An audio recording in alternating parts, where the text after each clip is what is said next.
2.89, and the range there all from 2.51 at the intermediate school up to 3.52 at Wayside. So a little, quite a variability there between the lowest and the highest, but you get an idea of where some of the schools fell there. All right. Should we continue operating our athletic program? And the answer by about 58% of our staff members was yes, compared to 42%. I did not break that down by school.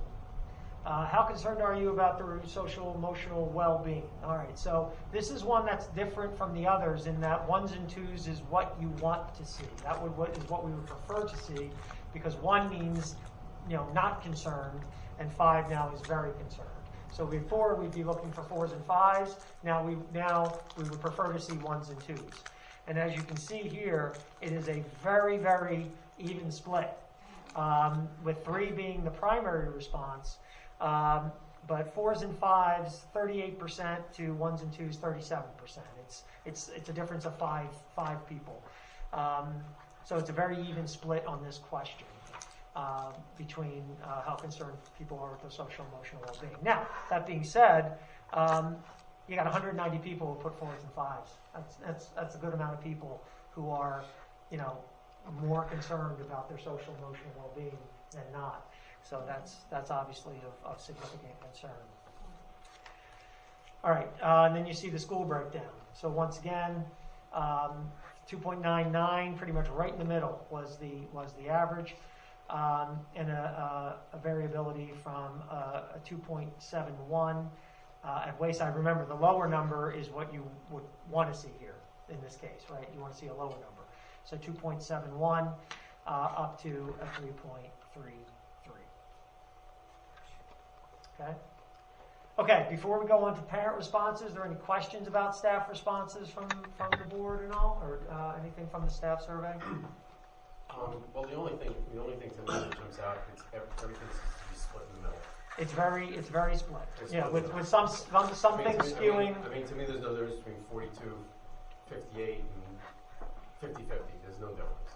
Yeah, it's very split. Some things are skewed a little positive. Some things are skewed a little the other way. Mm-hmm. It's a very very even sort of split. Yes. Right. And I'm also a little concerned with accepting a 3 as meaning, things are going well.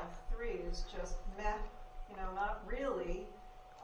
Well, I don't think it's meh. I think you're looking at the other 2 and using that as your barometer. I'm looking, at the center and saying, people are very concerned about social and emotional learning.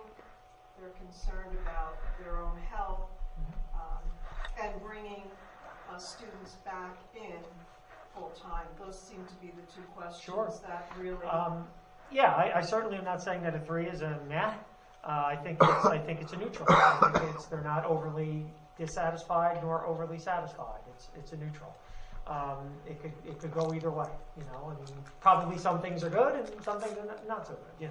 So certainly don't discount that in any way. But even if you took that 3 and you said, okay, 3 might be leaning this way, it's still it's pretty much half. Yeah. Everything seems to the staff responses are very close to a 50-50 sort of situation. No doubt about it. If you took the 3s and split them down the middle and put 3 on the 4, half in the 4 and 5 and half in the 1 and 2, you get an idea. We still do that. Any other questions from anyone at home on the staff responses so far, board members? No? Okay. Let's go to parent responses. We had 1,756 responses for the English survey. Even though it will say 49, one person answered it 6 times. So it really was 44 on the Spanish survey. And so just 1,800 responses, which is just to clarify statistically, these are unique responses. People did not have to self-identify, though, right? They did not. Many did. About 1,100 of the 1,800 people, maybe a little more, maybe 1,200 told us. It was an optional question. Okay. So we did go through it pretty very closely. closely. You know that you couldn't have multiple people doing the same one. Well, they could if they put different names Oh, you in, put or if different they names, didn't right. put a name in, Okay. I they did could. one for my son and one for me. Right, people, we wanted people with multiple Yeah, children. I understand that, yeah. Because they're, you know, obviously their kids' experience Yeah. will be different. Okay. But, you know, 17, and that's about, you know, 60% of the district, you know, if you have 3,300 kids, then, 30, you know, which is a pretty good representation. All right, so moving on. So this is the distribution of schools where, as terms of the responses. Just so you know, I did include the Spanish in some version in some of these, but some of them the numbers were so small that they would act as identifiers, so I didn't include it in every situation, just so you're aware. All right, keep going, James. This is that question for the Spanish responses. Most of those responses coming from Wayside. Here you see that as far as grade distribution, it was a pretty even distribution within the grades. Okay, so my child is attending. So basically what we wanted to know, if you're answering this, is your child on coming to school with the hybrid model, or are they on all remote? So Does that represent what the real numbers are? it's a little bit, the all remote are a little bit more than that. It's right around 21%. Okay. Yeah. And then on the Spanish side also, next slide, James. Oh wait, oh no, I guess I didn't include that, sorry. It was pretty even. It was about the same percentage. Remember, it was only 44 responses on the Spanish side. So it was about the same. All right, so we asked the parents similar questions that we asked our staff. How satisfied are you with the structural program?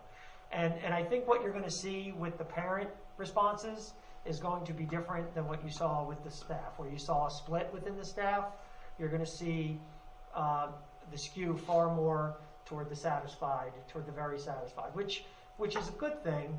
And I think hopefully also sends a message to our staff, because I think a lot of the stress and what we've been talking about with our staff and what they've communicated with us at task force and other meetings that we've had is that they feel, quite many of them, that they feel like they're not living up to their own expectations and the expectations of the parents and the students. And I hope staff sees this and realize that you are absolutely living up to the parents' expectations. They are very much appreciating every single solitary thing that you're doing. And I think that bears itself out here in these results. So with this, 4 being the primary response, and you know, when you add in the Spanish, and if you look at Jim, if you can kind of go between this slide and the next slide, that's the Spanish responses. So once again, very similar, very positively skewed, but 67.4% give it a 4 or a 5, only 9.4% a 1 or a 2. You know, we'll split that 23.2% down the middle, as Jeff suggested. But overwhelmingly, our parents are saying that they are feeling satisfied with the instructional program. Go to the next question. Okay, here's the school breakdown on that. So 3.84 out of 5 is the average, and you can see it's a very tight variability, right? It's 3.67 to 3.92. So very, very consistent across the board between the schools. All right, how safe do you feel in the building? Once again, overwhelmingly positive. 52.5% all set a 5. The majority response was a 5. Show that to our custodians. Yeah, exactly. Which is, well, I show it to everybody, because everybody, you're absolutely right. The custodians and everybody else is responsible for helping everybody, feel as safe as they possibly can. That's 84.7% say a 4 or a 5. Only 4.2%. And obviously we don't want anyone to not feel safe in the building. But overall, that's a very positive response. And then you see the Spanish responses as well. Much smaller number of responses, but still it mirrors the much larger English responses. See the school breakdown, 4.33 average, and once again very tight, ranging between a 4 and a 4.56 across the board. So pretty good. All right, how satisfied are you with school and district communication regarding the health issues? So once again, we see very positive responses, 5 being the majority response, 77.3% said a 4 or a 5, and that does take into account the Spanish responses. So if you're doing the math real quick on that, on this, you see that it doesn't add up, but you add in the Spanish responses. 77.3%, give it a 4 or a 5, 8.5%, a 1 or a 2, and just about 14% give it a 3. So obviously this is something we're very pleased at. As communication is often a topic of conversation. So I think this certainly speaks to how the overall general population is feeling about how we've been trying to communicate. Jim, if you want to go to the next slide, you see the Spanish responses. And similar in nature there. And if you go to the school breakdown, so 4.19 is the district average out of 5, and once again the variability 4.06 to 4.3. All right, how should we proceed? So with this, we have just about 65%, a little less, because when you add in the Spanish responses, you'll see, but it's about 65% of our parents responding said we should increase the opportunities for kids. 28.5% say stay where we are, and I want to say that's about 6.5% say that we should decrease, give or take. If you go to the next slide, you see the Spanish responses. That's much more even with 49 responses. So that's a little more even. And then but if you go to the next slide, James, you will see all of that taken into consideration. Average for the district with our parents, 64.4 to increase the time, 29 stay the same, and 6% decrease the time. And once again, you see definitely sort of a wide variation between our elementary schools and the majority on all the schools say increase the time, but obviously there's quite a difference between 53.5 at the high school and 78.2 at Wanamassa, right? Mm-hmm. So but all the elementary schools in that 70 plus range, and then the secondary schools still a majority, but a lower majority, 53 and 62. Okay, how satisfied were you with the full day schedule? So if you remember, our staff was skewed a little bit toward the not satisfied, and the parents showing a different take. Once again, 5 being the majority opinion, and that's coming in at 73.7% 4s and 5s, 13.1% 1s and 2s, and 13.2 in the middle. I will tell you, I made a mistake when I made the Spanish survey. I copied and pasted the wrong thing in there, so that question was not asked in the Spanish survey. A different question was asked in the Spanish survey, unfortunately. It would not have changed and with 49 responses, it would not have changed the outcome very much. But that was just to let you know why there's no Spanish response there. So once again, the overall was a 4.08 average district score, and you see the variation: 3.81 at the high school, up to a 4.42 at Wanamassa. All right, so this gives us an idea that if you have been all remote, what are your plans? What are you thinking of doing? And about half of the kids who are remote say that they are looking to come. We did not ask the question, and we talked about this in task forces, if you're all remote, or if you're following hybrid, are you thinking of going all remote? So we did not ask that question. But now some of these kids, remember, may have chosen initially, and we don't know how many necessarily fall in this category.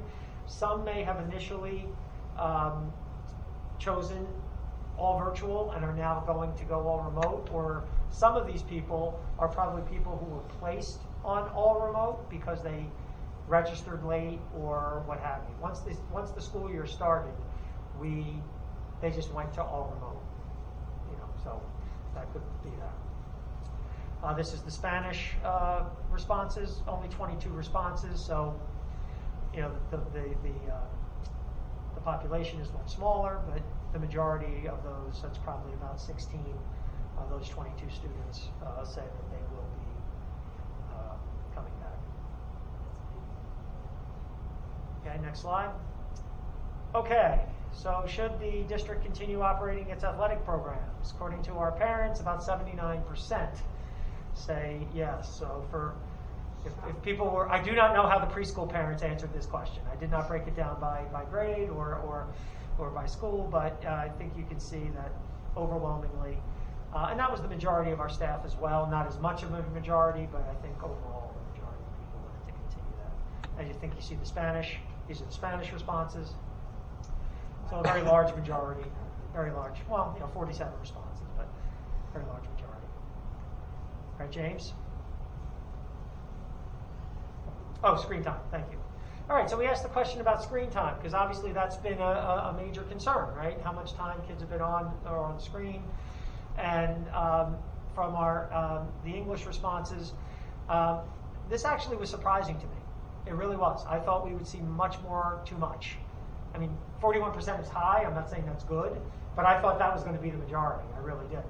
But we see 55% saying just right, 41% saying too much, and the balance there, about 4.5% saying not enough. I'm not exactly sure what's going on there, but we'll have to look into that.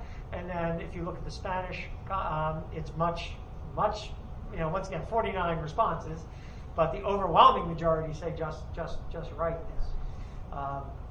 So obviously something to work on, but it's not overboard.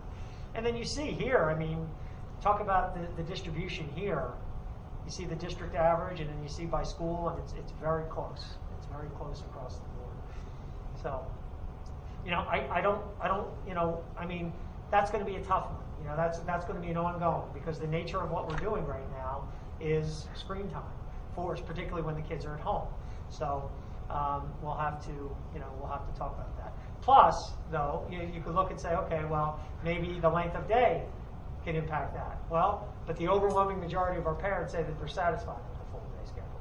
So this is where these are the challenges we face every single solitary day to try to balance all of this stuff out. Okay, next slide.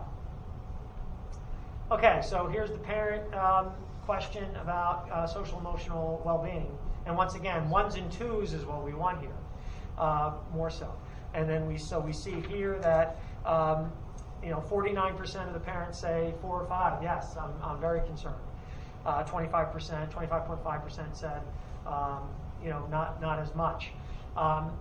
Interestingly, though, when you look at the comments, which I didn't include here, but the task force has the comments, and the wellness committee has the comments.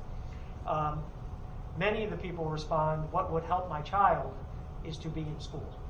That will help their well-being. It's that they're not in school as much. Those are many of the comments that we saw. So, just something to think about. I'm sorry, did you say you forwarded the comments to the wellness committee? The wellness committee has them, and the task force has them. Task force, yes. All right. And then this is the Spanish version, which, interestingly, the majority, I mean, once again, small sample size, but, that we see less concern. But, they're still concerned. All right, so here's the school breakdown on the social emotional. Range 3.37 average, ranging very tight. Once again, tight variability, 3.26 to 3.51. Before we go on, questions before you get to Is that the next slide? Yeah. Yes, then let's talk about, any questions regarding the parent I survey. have 2, actually. Okay. My first question is, do we look at the remote students, and if it said that they were not satisfied with instruction, have we taken that into consideration? Have we seen if that is something that was trending, and have we looked into that? I didn't at my level. I've asked, all the building principals have this information, and they are digging deeper into each, like they're looking by grade level, they're looking at a lot of things deeper. But I don't have that. Can you let us know about that on the 27th, just if there's a correlation between remote and not? Okay. My second question is, if they're all remote right now and they want to come back, is there a deadline? And I'm sure it's in the plan. Is there a deadline when they have to tell us, like after the first marking period, that they want to come in person? So, I'm sorry, say that again? If you're all remote right now, Yeah. and you want to come in person on second marking period, Yes. when is it, like, is there a deadline that you have to let us know by? Well, once we get to our recommendations, I'll get into that. Okay. Those are my questions. Does Other- anyone else other have questions questions? about the student responses? The parent responses. That's me. Parent. Parent responses. I apologize. Parents list. No? Okay. Great. Go ahead. Okay. So what do we do with all this? Obviously, we take it all in, and you know, our ultimate goal. Obviously, we want to keep people safe, right? We want to keep people safe. We want to keep them healthy. But there's two different health concerns here. One is a physical health concern, obviously, which is generated by the potential of the COVID-19 virus, and the other is the mental health concern. And the many emails I get from parents who are asking me over and over again, when can I get my child in school more? And so it's a constant balance and a constant, these are the two things that are at odds right now. Our desire to have our kids in school more, coupled with trying to keep everybody safe. And that is a monumental task, I will tell you, and one that we all work toward every single solitary day. So based on what we saw that our community and staff has said to us, we're making the following recommendations. And this, was discussed at task force, but I do want to, always just remind everyone that our task force is an advisory board. We get input, but ultimately, as an administration, we do look to make these recommendations and ultimately for the board's approval. And the task force does give us very good things to consider every single solitary week.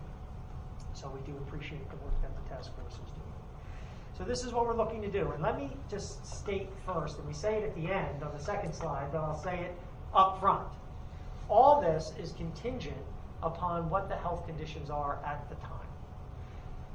Many people have emailed me saying, I get my child can't be there now, but can you give me an idea of about when my child will be able to maybe come to school? And it's always prefaced with, well, it depends on health conditions. It depends on what's going on. But they want to, for planning purpose, for understanding purpose, also for our staff. We want to set a definitive timeline that we understand might be altered if health conditions don't allow. But people need to really start to plan for what the future holds. Right. So that's the goal. So we've targeted October 26th as a time to return our grades pre-K through 2 and grade 5 students to 4 days a week. We're maintaining the virtual Wednesdays.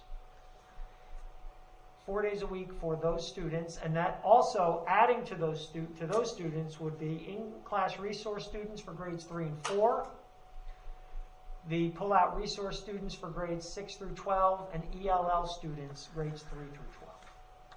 We would like to have those students return 4 days a week on October 26th. Once again, full days remain for Monday, Tuesday, Thursday, Friday. Wednesday remains an early dismissal day for students and would be all virtual. Okay? The next target date would be November 16th, and that would be the general education students. Because remember, pull-out resource for elementary is already in. So It would be the general education students joining the ICR in grades 3 and 4, and also perhaps 6th grade. We would look at 6th grade and see where health conditions are, take a look at those numbers, and if we could do 6th grade as well, we would look to do 6th grade as well at that point. And the ICR for grades 6 through 12 return 4 days a week. Once again, maintaining the Monday, Tuesday, Thursday, Friday, 4 full days, and the Wednesday virtual partial day. November 16th. Next slide. Okay. And then December 6th, we would look to have our pre-K to 5 or 6, if 6 was already brought back in, go to a 5-day-a-week schedule, full day, with grades 6 or 7 through 12, beginning a new rotation, which would be a 3-day on, 2-day off, alternating week rotation based on their alphabetical cohort. So meaning, for example, you see the example there. So the week of December 6th, for that either 6 through 7 through 12, A through K would now report Monday through Wednesday, and then be virtual Thursday and Friday. And it would be the opposite the following week for the L through Z. A through K would now be virtual 2 days, and L through Z. There are a number of school districts that are starting to do this. I think Middletown actually started it this week.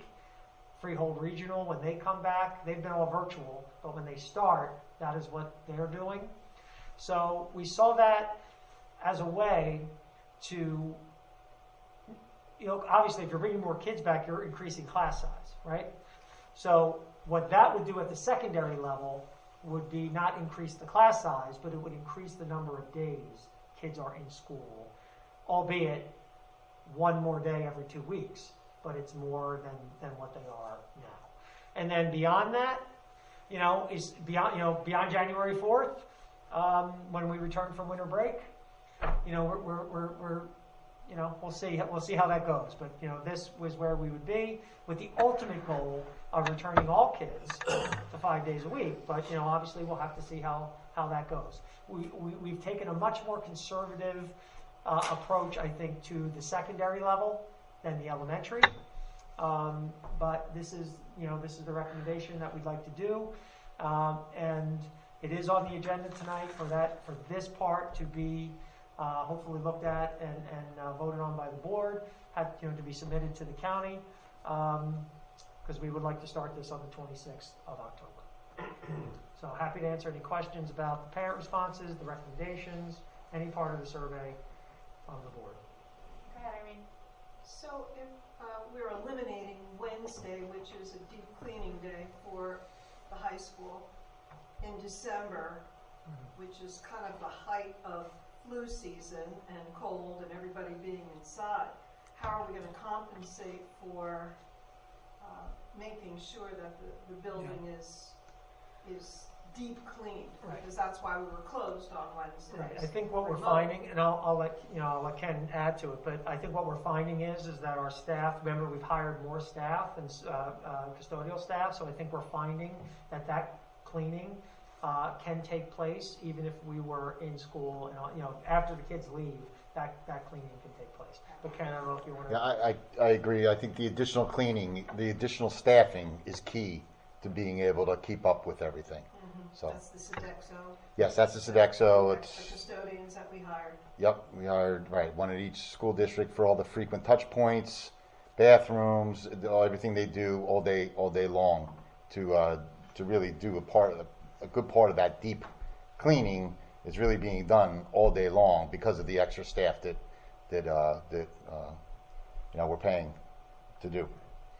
And look, we totally understand and see that we're talking about this as cases, as we're on an uptick of cases right now in the state and our county. We completely understand that.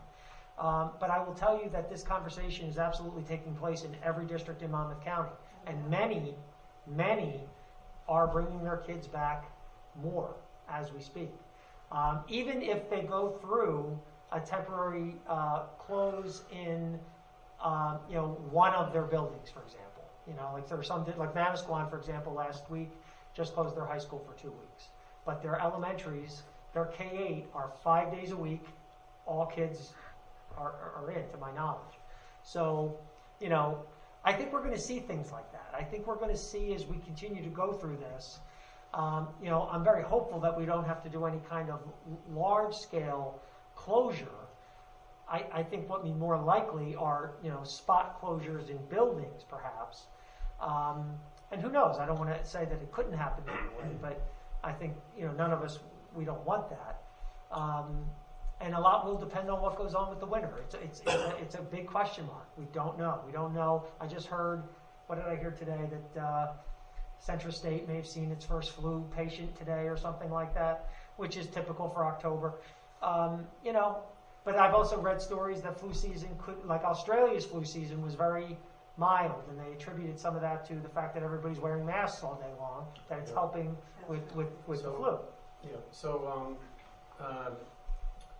so a couple of thoughts that I have, and first of all, I think the survey was great, and I think some of the feedback is great.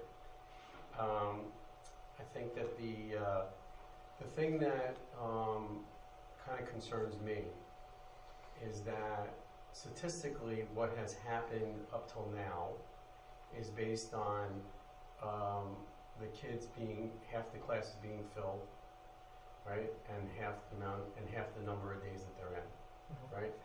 And so now we're not sure statistically what happens with increasing this at any level, okay? The other part, and so I personally, and I'm sure I speak for a lot of people, I do not want this school district to be the epicenter for the next outbreak, okay? And once it occurs, there's no turning this back.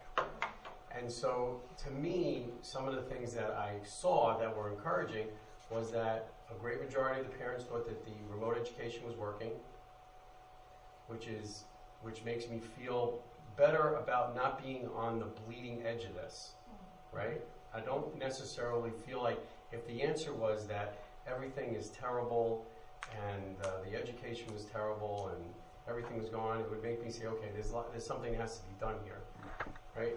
The fact that the teachers are 50% on the fence, right, and that the parents are feeling like that the education is going well, right, or is going better than maybe expected, okay? I am having a hard time wrestling with the fact of why we would want to rush this, considering that we really can't anticipate what the data will show us, and we can't anticipate what the ramifications are going to be. So that's my, and you know when you say, well, let's see what happens, and we'll close something down. By the time that happens, I don't know if it's 20 people, I don't know if it's 30 people, I don't know if it's, so so I do appreciate the thoughtfulness that's here, and I do understand the social emotional learning that we have an issue with. However, I'm more nervous about what happens when this thing gets ramped up, and we're really into this early, right? It's, you know, we've only been back to school for like 6 weeks, right? 5 weeks, and I'm nervous that we don't really know, and I don't want to be the district that finds out for everybody else. Well, can I say this? We hardly are. There are 16 districts currently with their elementary school kids in 5 days a week, and another 7 who are planning to do it in the next couple of weeks. In the county, you mean? In the county, and that's about you know, half the districts with elementary schools. So, you know, I think that there is a test. There are test cases out there. There are these, you know, 16 districts where, you know, I'm not saying that it's probably going perfect. You know, I mean, I see Spring Lake Heights is on the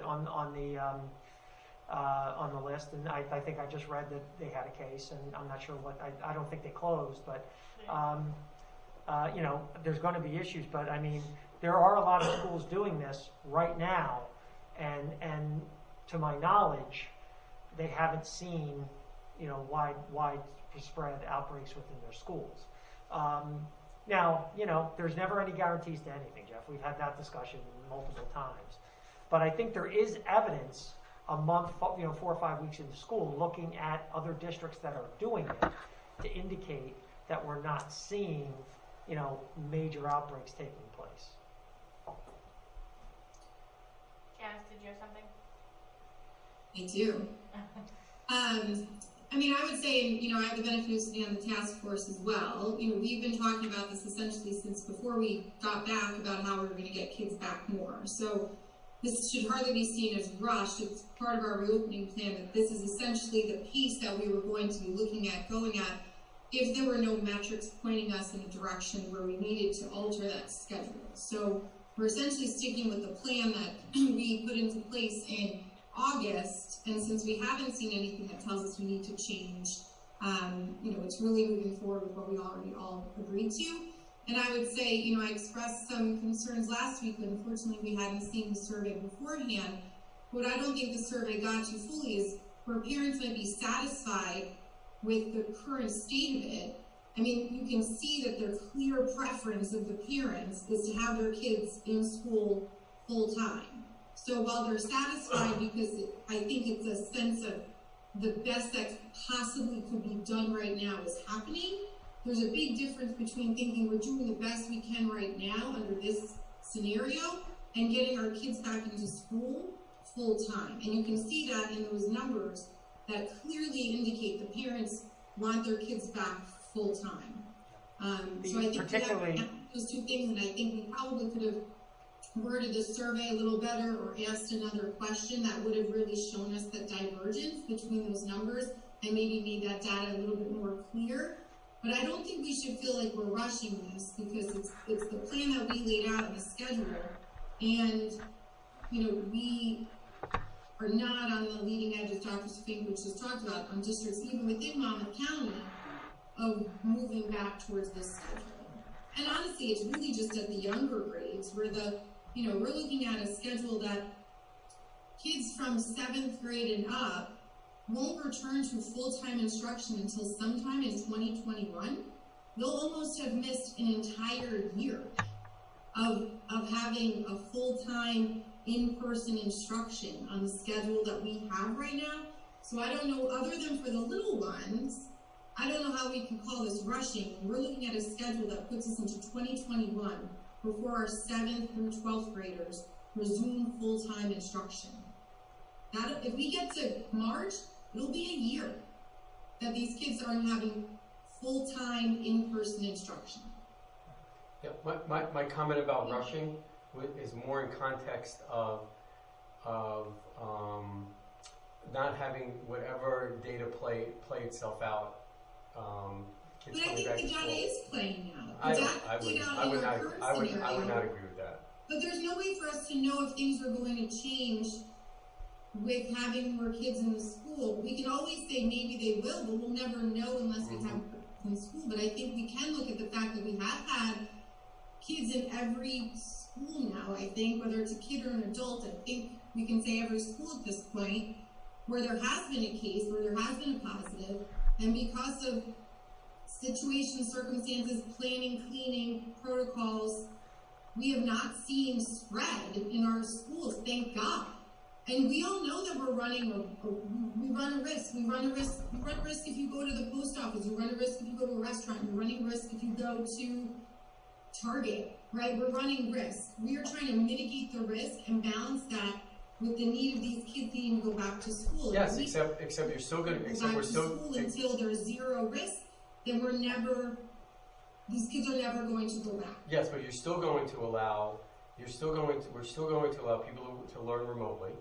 So you're still going to have hybrid classes. Sure. Right? Whether you have 2 kids in the class or 5 kids in the class or remotely. So now you're going to have hybrid classes at every class.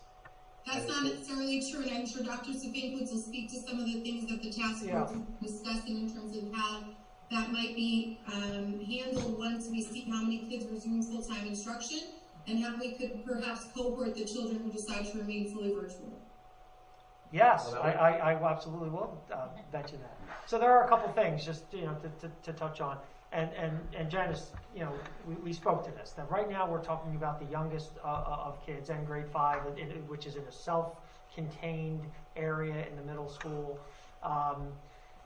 we felt that those, when you look, Jeff, at the responses and then you dig deeper into the responses, what you see from those parents, pre-K to 2, and not just the responses in the surveys, but the emails that I receive, those parents across the board, but those parents in particular are begging for their kids to come Yeah. back, because remote learning for a 5-year-old and a 6-year-old who's trying to learn how to read is without question. And I think most of our teachers at that level will tell you the same thing, that it is just not an ideal situation at all. And so, you know, we definitely think that those younger kids have to be in school without a question. Now, that increases some class sizes, and we know that. So additional supplies have been ordered. How we're going to structure lunch, because I know lunch was a concern for a number of our staff members now that more kids are in. So there's ways that the principals are looking and talking with their pandemic response teams that they can keep lunches, they can separate kids during lunches and keep the numbers within, you know, particular areas smaller, consistent with what they are right now. So there's a number of things that can be done to help to continue to, mitigate the risk of exposure and look, it also, you know, everything starts too. We have to have our community continue to be vigilant with what they're doing, because, you know, for the most part, if it's going to come to our schools, it's going to be brought into our schools, right? So we have to just be vigilant. We have to continue to stay home if we're not feeling well. We have to continue, and I think I'll tell you, our community has done an amazing job. The kids in school, they wear their, you know, except for a few, exceptions, they're wearing their masks, they're following the rules. I mean, they're doing what needs to get done. There are things that are out of our control. The things that are outside of school are out of our control. We've talked about that, right? But upon hearing our community, including our staff, for the last 4 or 5 weeks, there's not a doubt in my mind that our youngest kids need to be in school. Does that come without some risk? No, it doesn't. I wish I could say it did, but it doesn't. But I believe the risk of those kids not being here is far greater than the risk of bringing them in. Dr. Stefan, what you talked about, the virus being brought in, my concern is the holidays. We've got several college breaks coming up. We've got college students returning home, not only Thanksgiving, Christmas, our holiday break. And I'm concerned about that. I'm concerned about how we can truly social distance not only those students, but the elementary students. Of course they want to come back, but our classrooms down in the elementary schools are not set up for 6 feet apart. And in the Road to Recovery, it clearly states if you're in a classroom where you cannot have desks 6 feet apart, everybody wears the mask all day. And Well, that's what they're doing right now. it is, but of course that's what one of the concerns of parents, that children are not able to keep that mask on. But they are. And But they are. They have no concerns about their children wearing the mask. Wearing masks. I mean, wearing masks We have has not. limitations too. Wearing masks has not been an issue. I mean, once again, I'm not going to say it's 100% perfect, but I have not. I am when I walk around the buildings, I see kids with masks on in classrooms, and you know, when I get the reports from my principals, I ask them what are they seeing, what are they hearing from their teachers, because obviously if teachers see that kids are having a problem, they should let their the supervisors and administrators know. I haven't heard that it's a problem. That it's a major problem. I mean, I'm not going to say that there couldn't be 1 or 2 or 3 or 4, but a significant problem. And that was a big concern before we started school. A lot of questions asked about what are we going to do if kids aren't wearing. It hasn't been an issue to my knowledge, a major issue at least. So I think that it's an absolute valid point. I think we may have to do some. Really looking hard at our classrooms, clearing out some of the things to open up more space. A number of districts that had kids come back full-time have done that. They've basically gone to a sort of a bare bones classroom where there isn't much in there, so they can open up space. Also you got to remember, a lot of our pre-K and K rooms are much larger and can handle more students. We come up with the idea of 12 because that's generally what our rooms can do, saying 6 feet apart. But some of our rooms are larger.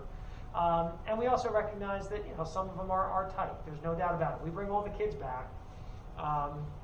It's going to be tighter in some of the rooms, but remember that most of the class sizes are below 20 in most instances, especially when you take out the remote kids. So we're not talking about 24 kids in a class. We're talking about maybe 16, 17, 18, which is more than 12, but it's also not, it's not an unbelievably large amount. We have some classes of 18 right now at the middle school and the high school, just because that's how the schedule played out. So we have the trifolds. We've ordered more trifolds.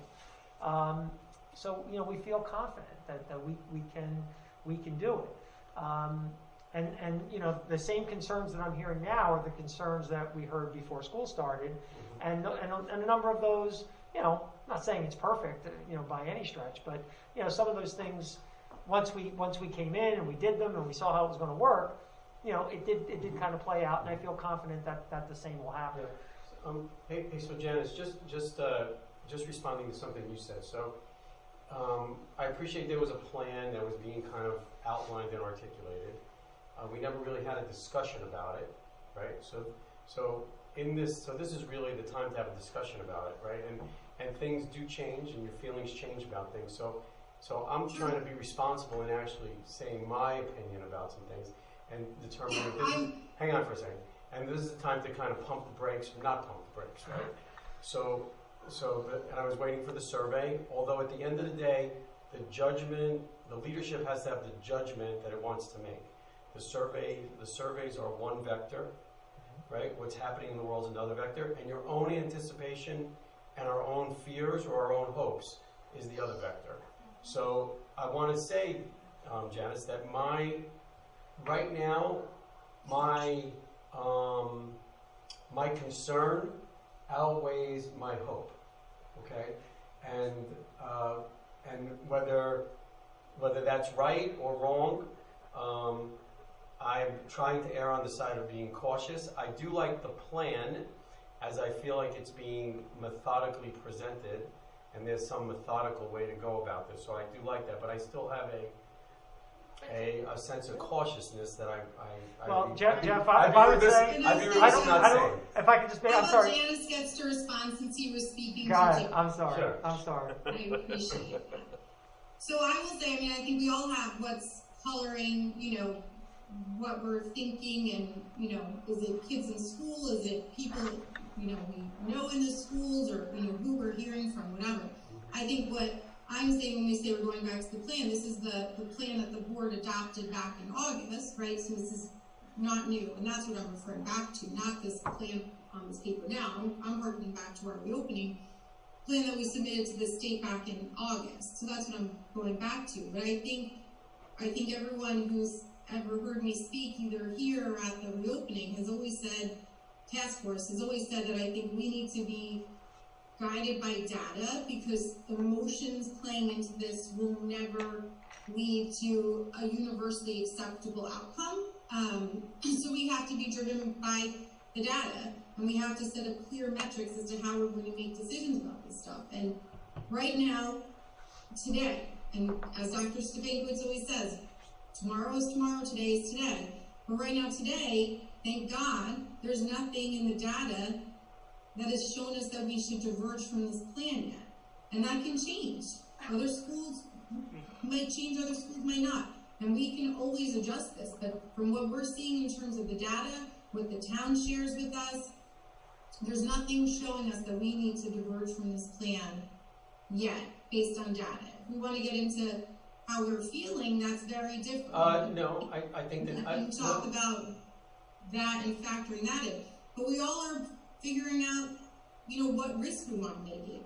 Are we wearing masks? Are we not wearing masks? The kids are doing a great job. I think what we hear about more often is it's from the adults, right? I sit in that boardroom very often and I don't always wear my mask, right? The kids are leaving it on from the second they walk out the door to the second they walk back in at home, right?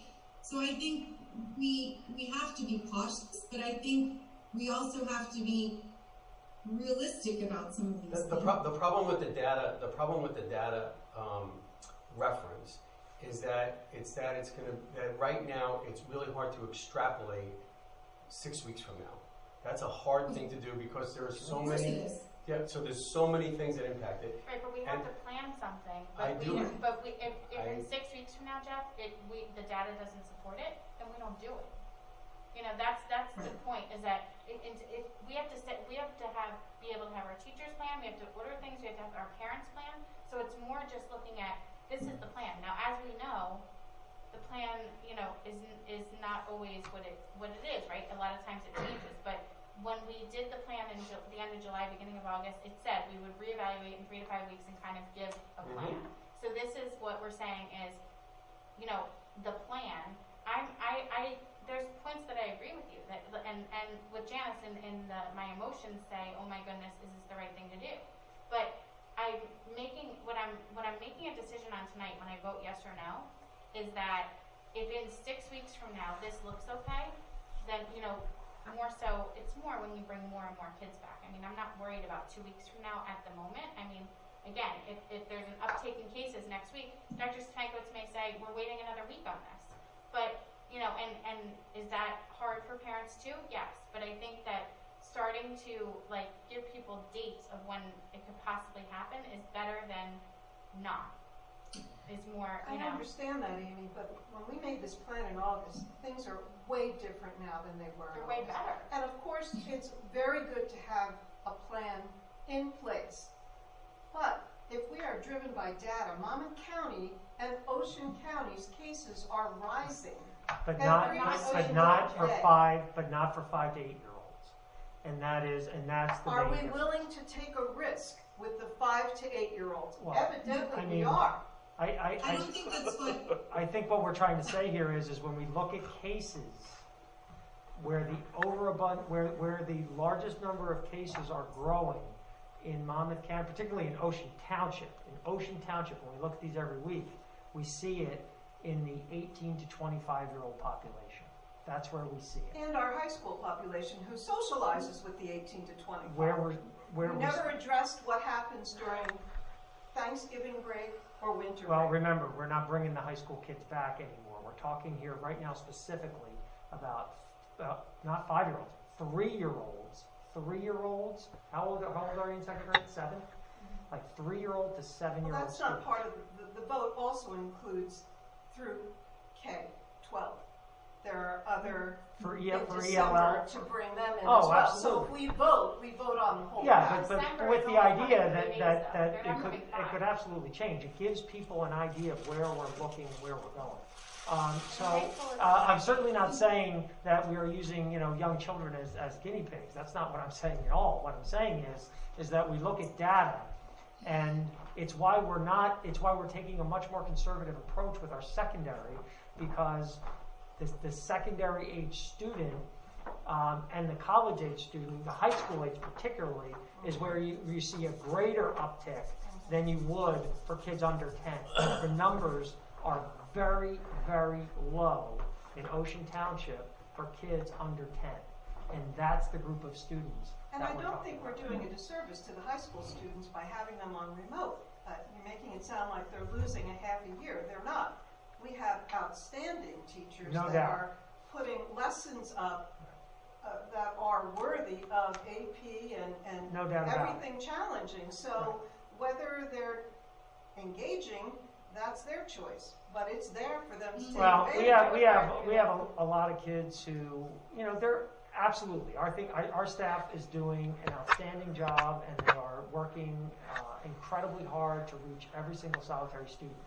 But by nature, this is just not working for a group of students, and who are trying to engage, who are absolutely trying to engage.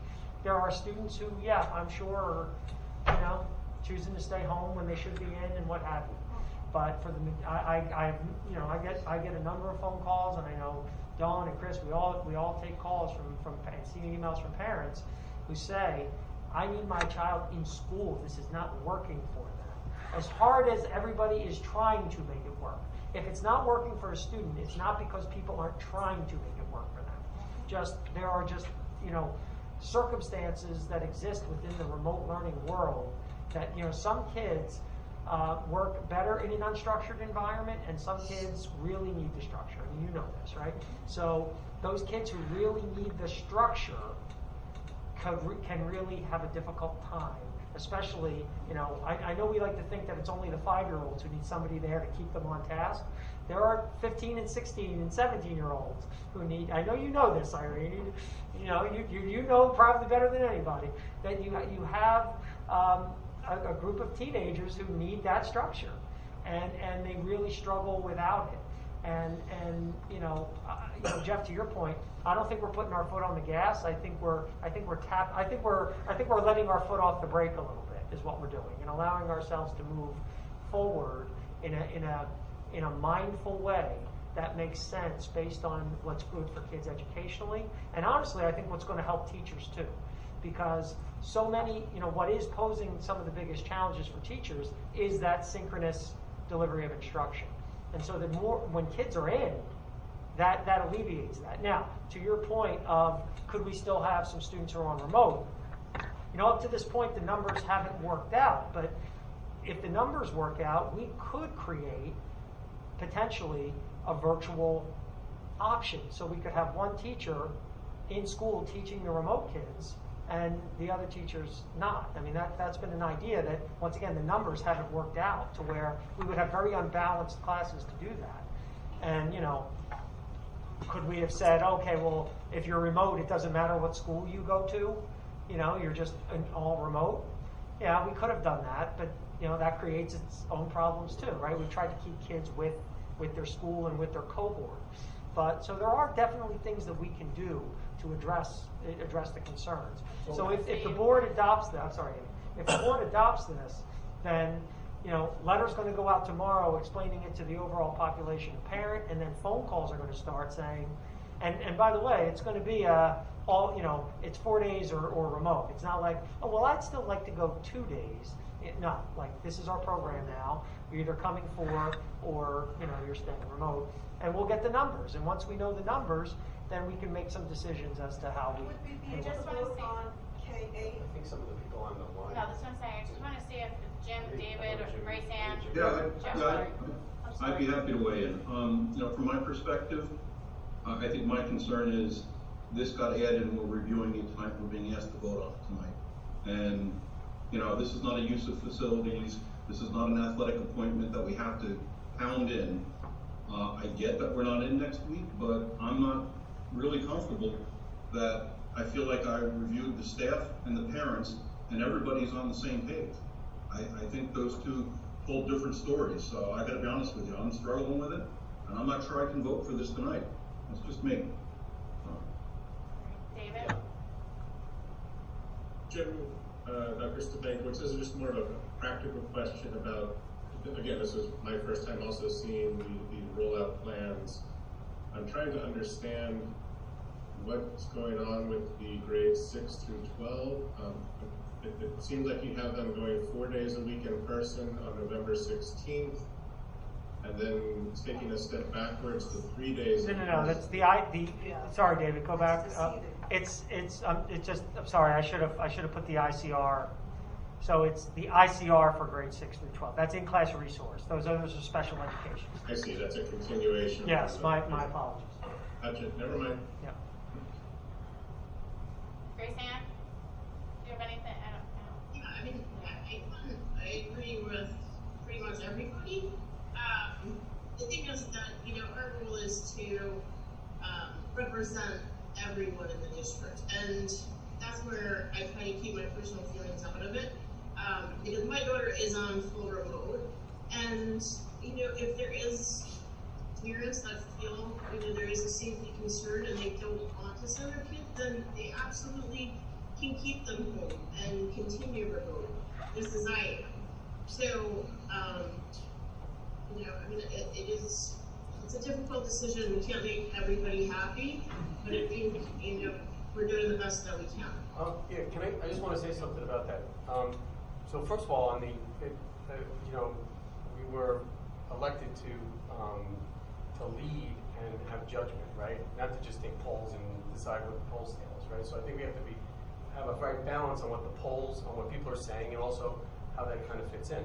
I would say that also one of the things that I would be nervous about in this decision to have everybody starting this process of people coming back is the additional peer pressure that might exist for kids who decide not to come back. So now everybody's coming back.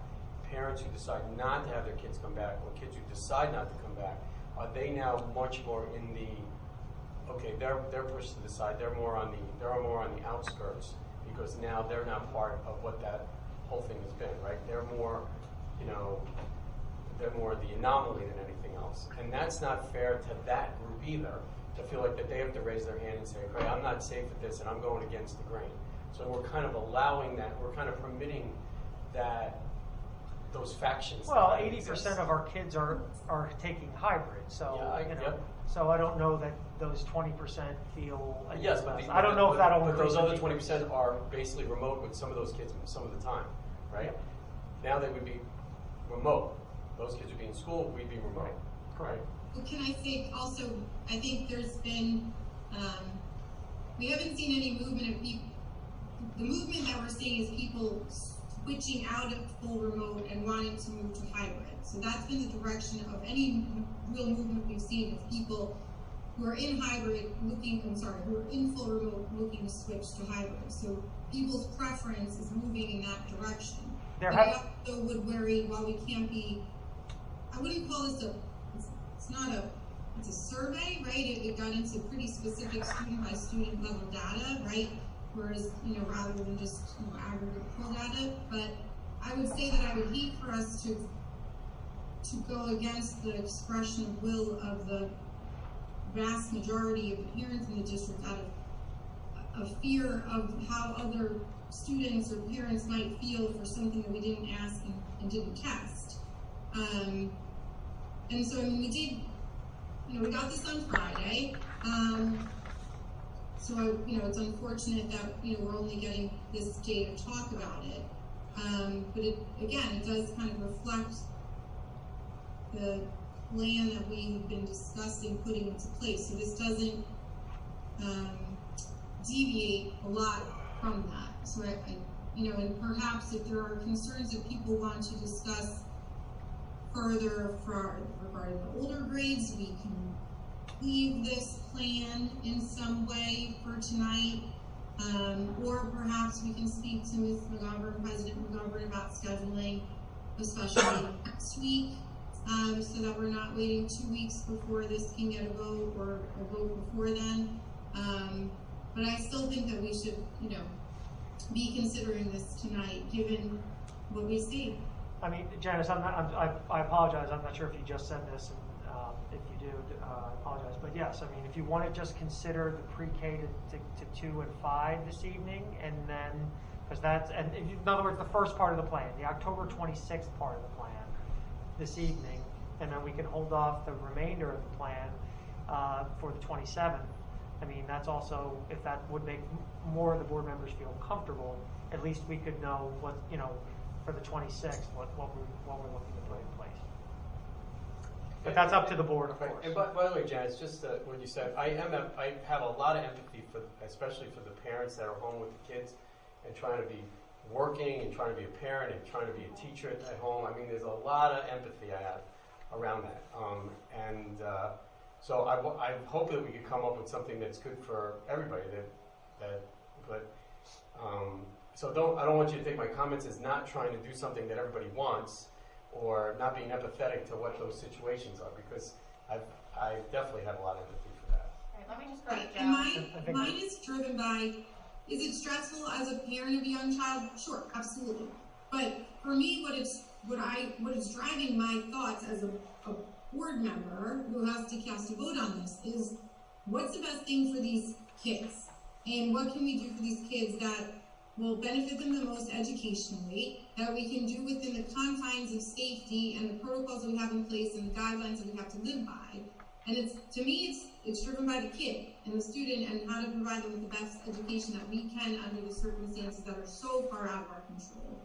And to me, I think this plan has enough stopgaps in it as well for us to be reassessing and watching for trends and monitoring a spike or anything like that throughout it so that we can turn back in a way that isn't just saying all elementaries go back on the same day or the whole middle school goes back on the same day. Whatever it is, right? We're doing this in this way that is so gradual that we could be able to surgically then assess if there is an impact, when did that impact come, and what could be the cause of it, which I think is part of this design.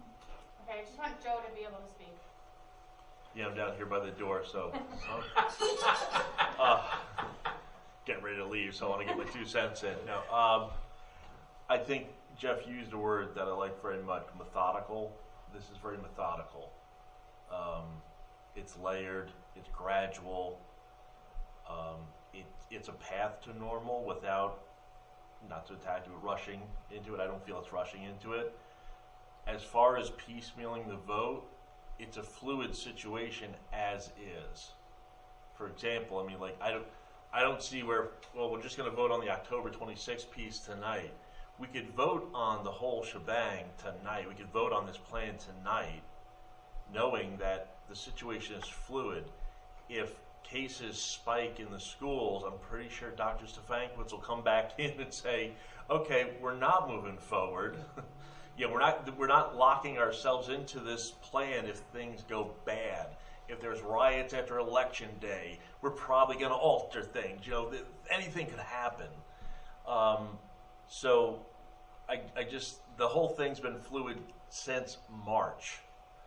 And I'm just very reassured that we're looking at something that is structured. He still has the flexibility to come back and say, we're going to scrap that part about sending this group back. Or, you know what, we have to go back to X. We don't want to. This plan looks very sane, rational, and methodical. So I'd like to follow it with the understanding that if for some reason we can't follow it or parameters change, that of course, you know, like, well, no, we voted yes on the plan, so I don't care, you know, you're bleeding out your eyes, just go back into the classroom because we voted yes. You know, that's not going to happen. So we're going to have the flexibility to alter things as we move forward based on the data, frankly.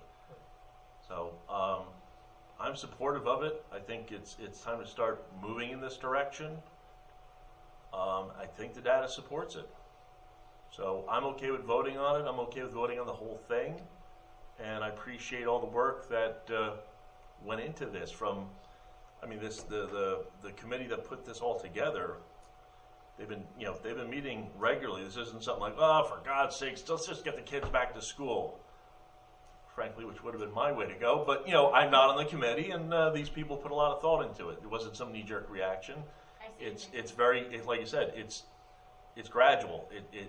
It's exactly what I'd like to see. It's a plan. It's not, well, the parents are fed up with the kids being at home, send them into school. You know, it's the numbers back up this plan. So I'm okay with it. All right, Grace Ann. I just wanted to ask, I know there was some discussion about bringing kids back for half days instead of the full days before. Is there any consideration for that at this point, or is it completely full days remain? Well, right now, Grace Ann, based on the survey data that we saw, where the staff was about split, slightly under the 3, but the overwhelming positive response from the parents makes us feel to maintain the full day schedule at this time. But also one of the big, I know there were like 2 concerns. One of the big concerns was the lunch and everybody eating unmasked in the classroom for lunch, which you said, that's mostly elementary. We believe we can address that. That we believe we can address that. So that's one of the giant things that was a concern. But Dr. Sabankwitz, do you want to maybe provide just some examples of how you think that might be able to be addressed? Because that might, that's a conversation that happened in task force, Right. but it might help people feel more comfortable or less comfortable with it. The lunches you're talking about, James? Yeah. So right, as we mentioned, so one of the things that all the principals are looking at is utilizing other spaces within the school. Right now, the cafeterias aren't being utilized for lunch. So as more kids come in, they could start to utilize their cafeteria for the other groups of students so in essence still split the classes in half and take some kids and put them in the cafeteria, spread out, and so it would not increase the amount of students who were eating in the classroom. They would just now be eating in two different spaces. I think Mr. Amato had his pandemic response team meeting today, and he called me afterward to say that we were just kind of talking about this idea, and it seemed like that their group. I don't want to put Chris on the spot, but he seemed to say that it was met with Yeah, muted, so I guess he wants to be on the spot. okay, with positive reaction. Chris, do you want to be on the spot this evening? Sure. I mean, we did have a lot of great ideas about how we can increase students in the cafe, but still keeping the 6 feet distance, talking about staggering desks. Actually, as soon as we were done the meeting, I went into the cafeteria and I started locking up the cafeteria, and it really does work. The idea that the pandemic team put out today, and our students would still be able to be over 6 feet apart with the staggered seating arrangement. And we can definitely accommodate the 5th grade coming back and all the students. And we also talked about in the wintertime some auxiliary indoor spaces as well in case we can't use our outside area. How many kids are involved in the grades 3 and 4 ICR, PQR grades? How many kids are in that second one? POR, I would say, what did we say, Chris? That was about 30 or 40 kids? Well, we did, I don't have the exact number. 6 through 8? We were at 12 for 5th grade, so if that number was kind of averaged out, you're talking about, for 3 more grade levels, an additional 36 kids, so maybe between 30 and 40 students. For 6 through 8? We would definitely, for 6 through 8, but we would definitely run those numbers probably tomorrow. And the ICR, how many kids? There's more ICR. I don't have the exact number, but does anybody know that number on the administration side? I don't know if Jen's on. How many ICR students? Yeah, in the 3rd and 4th grade. Roughly. I don't know if we have that. Hi, I'm sorry. I don't have ICR, but I can tell you that the pull-out resource from 6 to 8 is a total of 74 students. That's a lot. Over 3 grades, so it's about 25 per grade level. Yes. And the ICR, we don't know how many there are. It would be more. Yeah. It would probably be more than POR, right, Jen? Yes, definitely more. Although there would be overlapping because typically our students have a mix of pull-out and ICR. So a lot of these students that we're counting for pull-out would be also in those ICR settings. I mean, folks, let me just tell you that the responsibility of this, of keeping our kids safe and educating our students, and not just our kids, but our staff and everybody, is massive. And I can tell you that I don't think of much else every single solitary day. And so, and neither does Ken, and neither does Jen, and neither does Kelly, and neither do the principals, and neither do the supervisors, and everyone else. And neither do I. And neither, I know that. Right. And so, but at the end of the day, I got to make that call. It's just like a snow day. I got to make the call. Is somebody going to get into an accident on the way to school if there's 2 inches of snow, or do we open it up? And this is, take that and multiply it by 10,000. And so it's an awesome responsibility, and we don't take it lightly. And so this decision is not one that was made in haste. It's not one, or I will say this recommendation was not one that's made in haste and made with a lot of thought and data behind it, and we wouldn't be making it if we didn't think it was the right thing to do. And to Joe's point, and to a variety of people's points, we can always, if we're letting our foot off the brake a little bit to ease forward, we can always put our foot back on it if the data points us in a direction that tells us we should slow down. Yeah. So that's absolutely, Does anybody from home have anything else you want to add? I have one more thing. Go ahead, Roseanne. So, we received multiple emails from teachers, I think it was about a week, 2 weeks ago. And my question is just what additional supports can be provided to the teachers to help them feel more comfortable and supported, with this phasing in of all these extra students and so forth.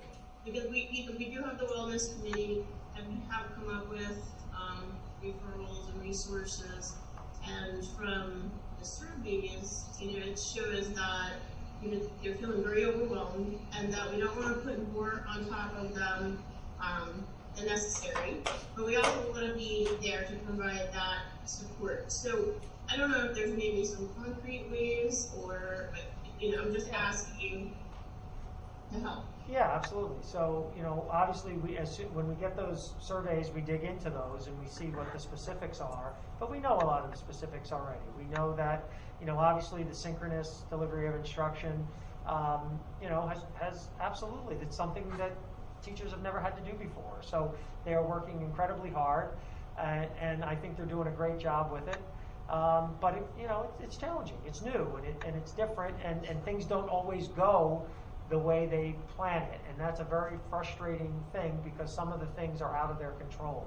Unlike in a classroom where, I can't say 100% is under your control in a classroom, but certainly more than when you have half your kids at home and half your kids sitting in front of you. So that's been a challenge. So our supervisors continue to work with our teachers to help them with delivery, delivery methods. The technology issues. We've been working hard to address technology issues. What has hampered some of that is what we've talked about is some of our technology people are covering classes, so there are fewer instructional technology people available right now. But that is something that we'll hope to address moving forward. So there's a lot of things. I think what we talked about in the Wellness Committee on Friday is that those individual sessions that teachers are popping in and seeing our counselors and sharing some of their thoughts and their frustrations. And also, I'll tell you, I've seen a lot of staff members helping staff members. It's really been pretty amazing to I mean, that always happens, but the level of people helping each other and trying to get to the root of problems has been phenomenal. So I think it's an ongoing process, but I think that when we see these survey results, it gets us such opportunity to really dig in to exactly what the situation is, and then we address those individual needs. All right. So can we go back to I guess is everybody okay voting on this tonight? On all of it? Depends how it's going to be presented. First, he had mentioned possibly splitting it into two, and then other board members have said. So I guess what's everybody's opinion? I mean, I tend to agree with Joe that we have, we can go back to this. I mean, we can go back, if we vote on it, we can still change things before they happen. But I guess I just want to know if everybody wants to vote on the whole plan. Can we do a straw poll, whole plan or part plan? Just on Joe's point about the voting for everything and we always have a chance to do something. That's true, but once that plan is put in place, now we're thinking about how to make the plan work. The predisposition that I might have is how we're thinking about how making that plan work, which to me would put the balance, which changes the balance of being able to say, okay, where are we? And calling a timeout because we're not happy with how we're progressing. So that would be my anti to your thing about let's approve the plan. And also I don't want to, as a board, I don't want us to micromanage this to the nth degree. although this is an important phase, to me, I could get my head around that first line, not including the ICR students, because you don't know how many there are, and I know that Jen just had texted me to say that there were her best guesstimate, there's 90 in grade 6 to 8. Dr. Spangler, can you speak up, please? I'm sorry. It looks like there's around 90 ICR students in grades 6 through 8. I'm 3 and 4 though. But the ICR doesn't start, the ICR 3 and 4 comes in on October 26th, but the next one doesn't come until November 16th. So I was asking about grades 3 and 4. No one answered. Oh, that sorry, question. 3 and 4. I was asking 3 and 4. Somebody else was answering the 6 and 7 question. I have the total for grades 3 and 4. Oh, okay. It's 9 students. In ICR in grades all of 3 and 4? Yes. Okay. Amy, could I suggest, we should also factor in the public comment, right? No, I wasn't gonna do a vote before we had public comment. I was just kind of, go ahead. Perhaps we should, straw the board's preference of voting on the entire item tonight, and then if that is not successful, we could have a second motion to sever the plan, segment the plan rather, and then take a secondary vote on that as well. Yes, that's what I was trying to get to, was to figure out the half, who wasn't comfortable voting on the full plan. And we can bring this, I figured we would have public comment on, once after we have public comment, we can come back to the plan in old or new business. Well, it's an instruction. Oh, it's an It's an instruction. item, it's an instruction. Sorry. No. So we'll do it in instruction. So that will be after the public comment anyway. So do you want a straw poll before public comment or after? I think we should do the straw poll before public comment. Okay. Go ahead, Grace Ann. I just want to ask about the logistics of this. So the state's really approved the whole thing. Does that now go to the county, and then the county approves that? Like, what is the county? Yeah. Well, we have to send it to the county, but the county doesn't approve it. The county just basically acknowledges it. So then, if it changes, does it have to go back to the county? I would speak to the county superintendent, but if for example the board approved this as presented, meaning the full plan tonight, then I don't know that we would, we might just have to let him know that it's been modified slightly. I'd have to check with him, but that I don't know that would require board action if we had to hold off. But if we were going to add to it, it would more than likely require board action. So say if we wanted to change it in a couple of weeks to half days, then what would happen? That would need board action. If we were changing it based on, cases or something like that spiking, that would be something probably coming at the direction of the county or the Board of Health. Yeah, right. For example, like we didn't have to change the plan when we did the high school for 2 days. when we. And you didn't need board approval either. No, because that was based on a local, Right. based on it was That's our recommendation that the health department agreed to, Right. based on what was going on. But exactly, something like that really doesn't need an altering of the plan. If there's a significant change to the plan, like what we're talking about today, then board action is required. And once again, the county doesn't approve it. The state doesn't even really approve it. It's more of just they see it and make sure it meets the like when the original plan was sent in, the state looked at it, they saw it, they gave us, okay, this isn't here, you have to add this, change this word, Okay. and then that's it. So my thought is, do we straw poll it before public? We could just straw poll it in instruction, no? I mean, straw poll is just taking the temperature. It's nothing official. Right. It's just basically an opinion of the board. So it doesn't mean that you're going to vote yes for it or no for it. It's just how you want to structure it. So it's really nothing official. Okay, so we'll just straw poll. Just answer whether you want to do, we're going to call it full and half, even though it's not really full and half, but Partial. full and partial. Partial. Well, the straw poll would be the plan as presented, to vote on the plan as presented. Again, that doesn't mean you're going to vote yes for the plan or no for the plan, but if you want to, if you're interested in, having a vote on that plan as presented, then the answer would be yes to the straw poll. Okay? All right, so as we just mentioned, straw poll, Mr. Dietrich. Yes, full. Mrs. Fuller? Oh, yes. Mrs. Gilman? No. Mr. Haddon? Yes. Dr. Marshall?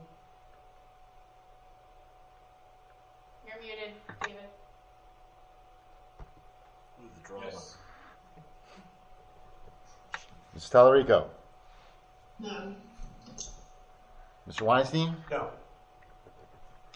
And Mrs. McGovern? Yes. All right, so it's 5-3. So the motion on instruction will go forward for a vote. Okay. All right. Do you have anything else? So can I ask a question though? Yeah. If the motion fails, can we then sever the plan and reintroduce to vote on Something just like that that portion? motion, right? Yeah, I mean, You can make if that any motion. if any board member wanted to make a motion for a revised severed plan, however you want to call it, and you have a second, then it would go to a full board vote. So yes, And when would we make that motion? you could do that after. If the motion fails, then someone could make the motion to for a revised or adjusted plan and detail that plan, and then as long as there's a second, and then it would be a roll call vote on that modified plan. Dr. Starenkwitz, does that conclude your report? I think that absolutely concludes. All right, Way to moving keep it on to brief. school business administrators report. Mr. General. Okay, let's see, where am I? All right, two quick things. One is school boards.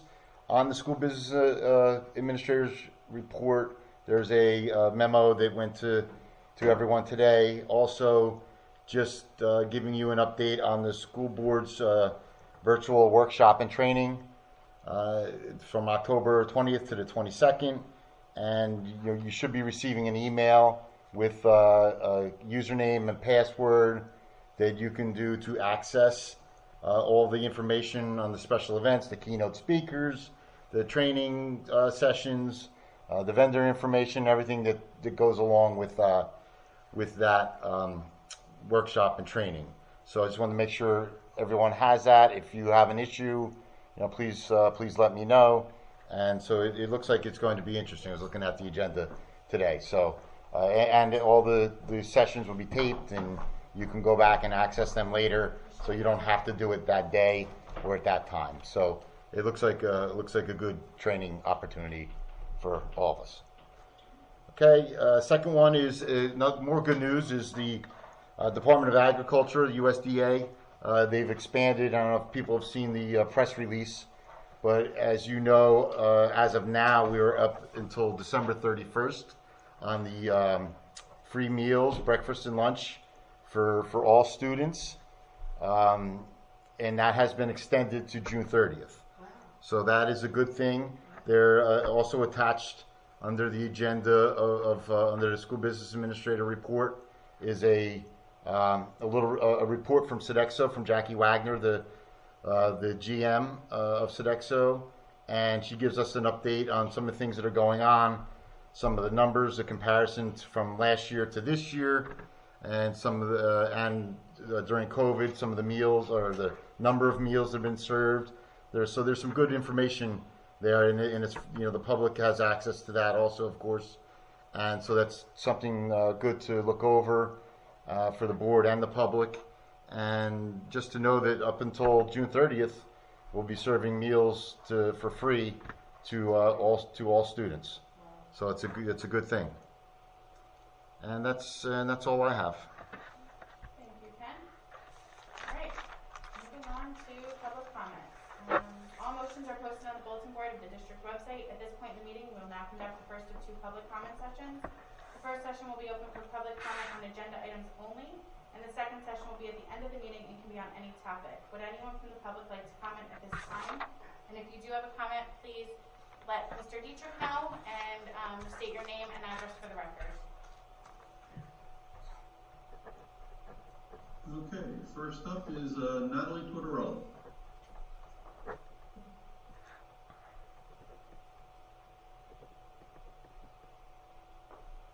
Go ahead, Natalie. Can't hear you. She's not muted on Zoom, but her PC might be. How's that? Good. Yep, there you go. Sorry about that. Okay. So 2 questions. One is follow up to the question that Grace Ann just asked about the teachers. And I was wondering more specifically about what the teachers have expressed that they would like put in place to make them feel more safe. Their level of safety was a little bit of a concern, and seeing the low scores on that. And then the second question was, when we're talking about the kids that are returning, I didn't see anything about the elementary school kids that get pulled out for basic skills, ELA and math, and the kids that get pulled out for speech. As a parent of a kid in elementary school who receives speech services, I would just like to kind of know where we are as a district on getting those kids back full time.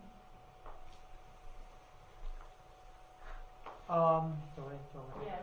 Okay, so to your first question, Natalie, it really does depend on the building, and I think you saw that when we did the breakdown. The principals are looking into that specific data. A lot of concern centered around lunch, just the kids eating in school. That's something that we continue to look at, and they do have plexiglass in the rooms and can utilize it, and I see them utilize it a lot.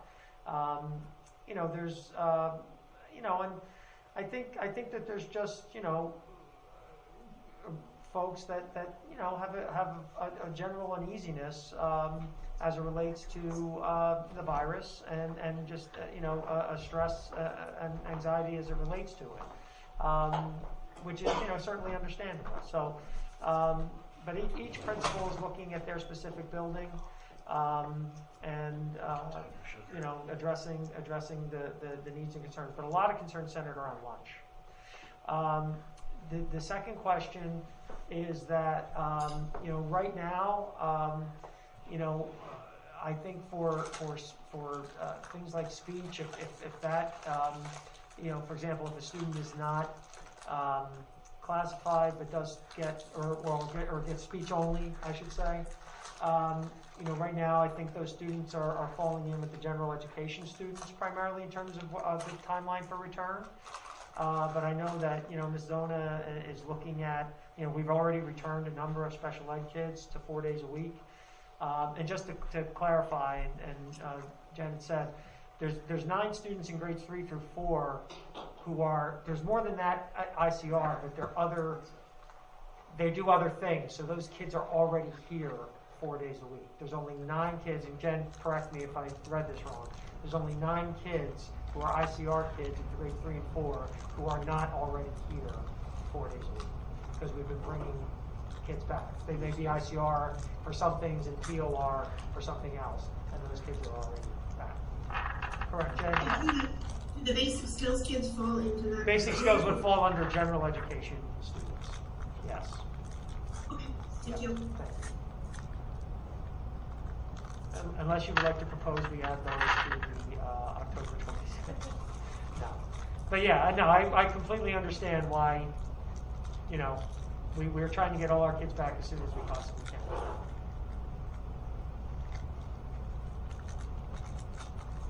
Okay, next up is Lorianne Holborn.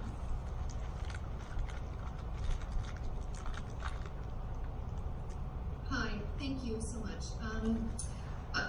And first, I really would like to express my gratitude to all of you for the obvious care and thought and concern that you are putting into this decision.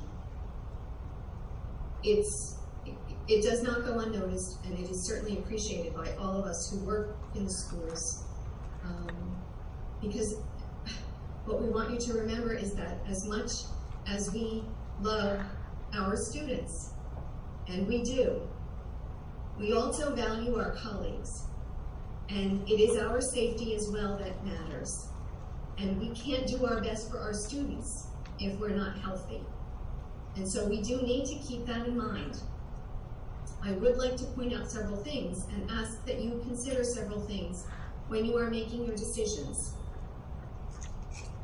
It is very concerning that the numbers of COVID cases in Monmouth County and Ocean County, where many, and remember that when we're talking about our school, and I'm sorry, in the beginning I was supposed to tell you, I teach in Ocean Township, but I don't live in Ocean Township. I live in Wall Township. Many of our staff members live outside of Ocean Township. So we are bringing with us the COVID numbers in our own towns. Many of us live in Ocean County, where it was said recently, if Ocean County was a state, it would be on the quarantine list for New Jersey because the numbers are so high. That's really concerning. We come into our schools each day, and we are also, potential spreaders. In addition to our students who possibly could be transmitting, even if, and God, I hope and pray it's true, that our children are spared the worst of this disease. I really pray that. Having lost a family member, having seen friends and family suffer from this disease, it's a horrid disease for many. Not for everyone. For some, it is mild. For others, it's deadly. So knowing that, on a personal level, I pray that the children are spared the worst of that. And I pray that their families are spared the worst of that. And I pray that my colleagues and myself are spared the worst of that. And we are in every day working as hard as we possibly can because we love our kids and we know they need an education. And because we need our paychecks. We support our families and ourselves. So it's not completely altruistic. We're paying our bills. I am so thankful that even though the numbers in Monmouth County are high, our numbers in Ocean Township have been relatively good. But I wonder, is that because we have been doing things judiciously, cautiously, the way the science has recommended?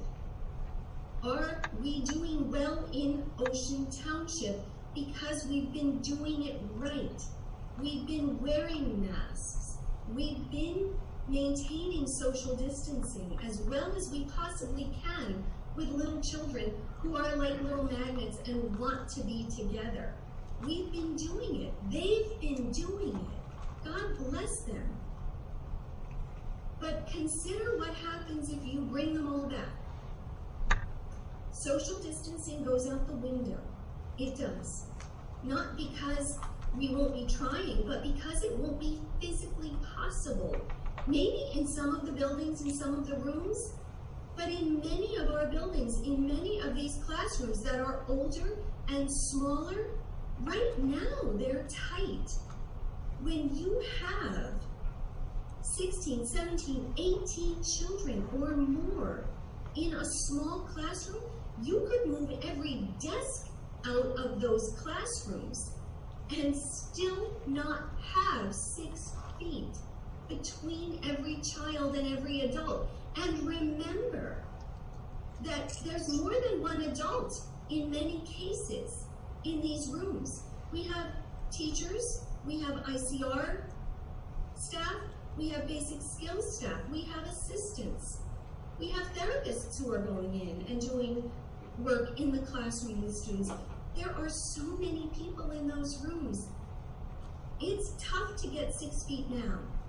It will not be possible. So we're throwing that mandate from the state out the window. And we all have to be comfortable with that. If you vote yes, you're voting for no social distancing. Please keep that in your mind.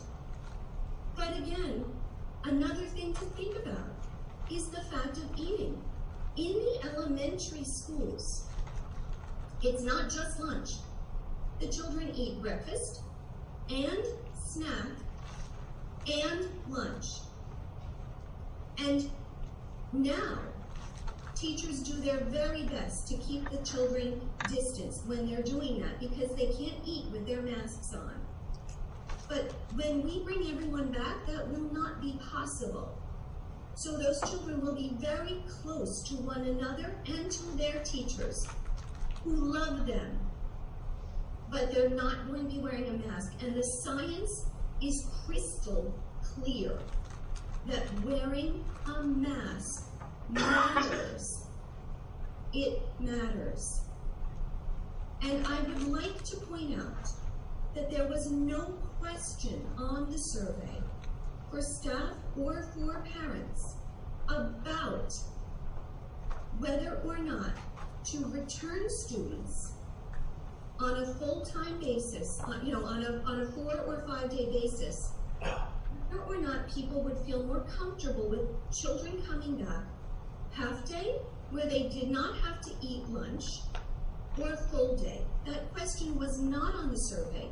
And with all due respect, I am on the district task force meeting.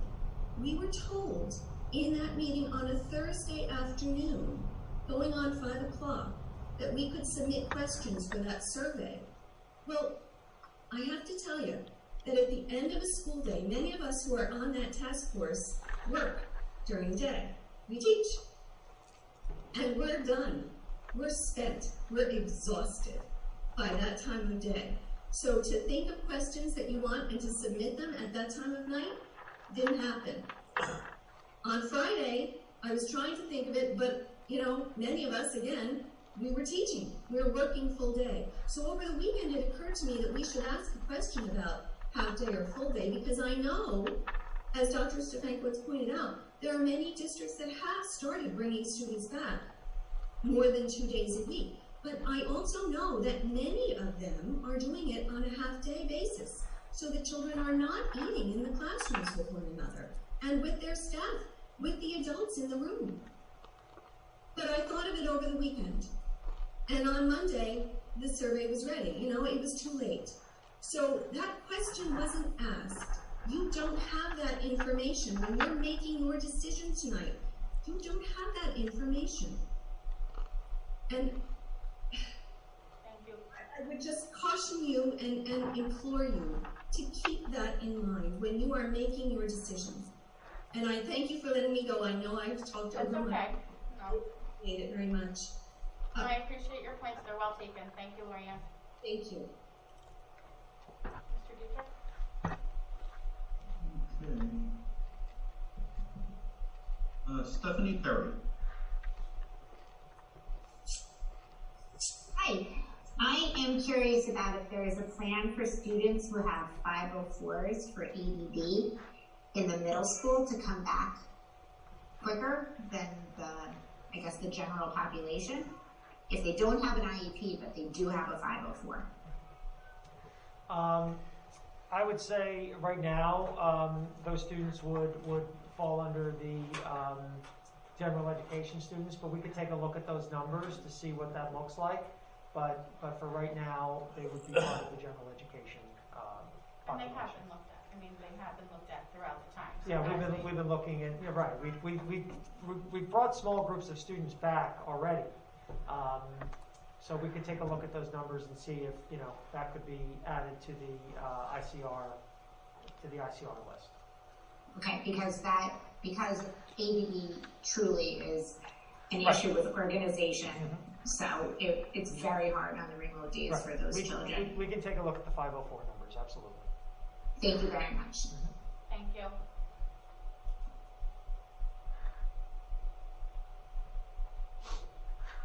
Okay, next up is Liz Duffy. Thank you, Mr. Dietrich. Liz Duffy, Jerome Smith Drive in Wayside. Thank you so much to all the members of this board and the members of the reopening committee who have worked hard on this plan. I am heartened to see the parents' responses taken into consideration this evening and the plan, the reopening plan, potentially moving into the next phase. And I would just urge the board members who are looking at this plan to consider the age group of the students we're talking about. I know it's been spoken to, but you know, this is part of a plan that this board, this body approved unanimously, and moving the young kids back first.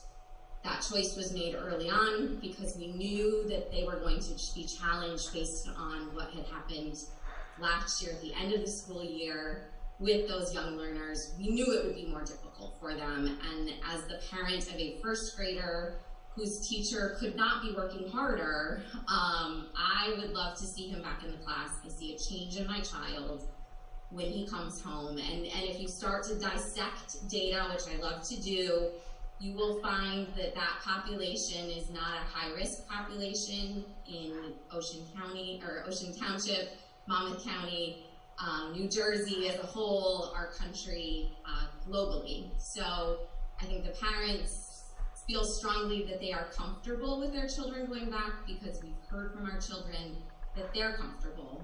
I answered my survey and asked my son if he felt comfortable at school, if he felt safe. He does.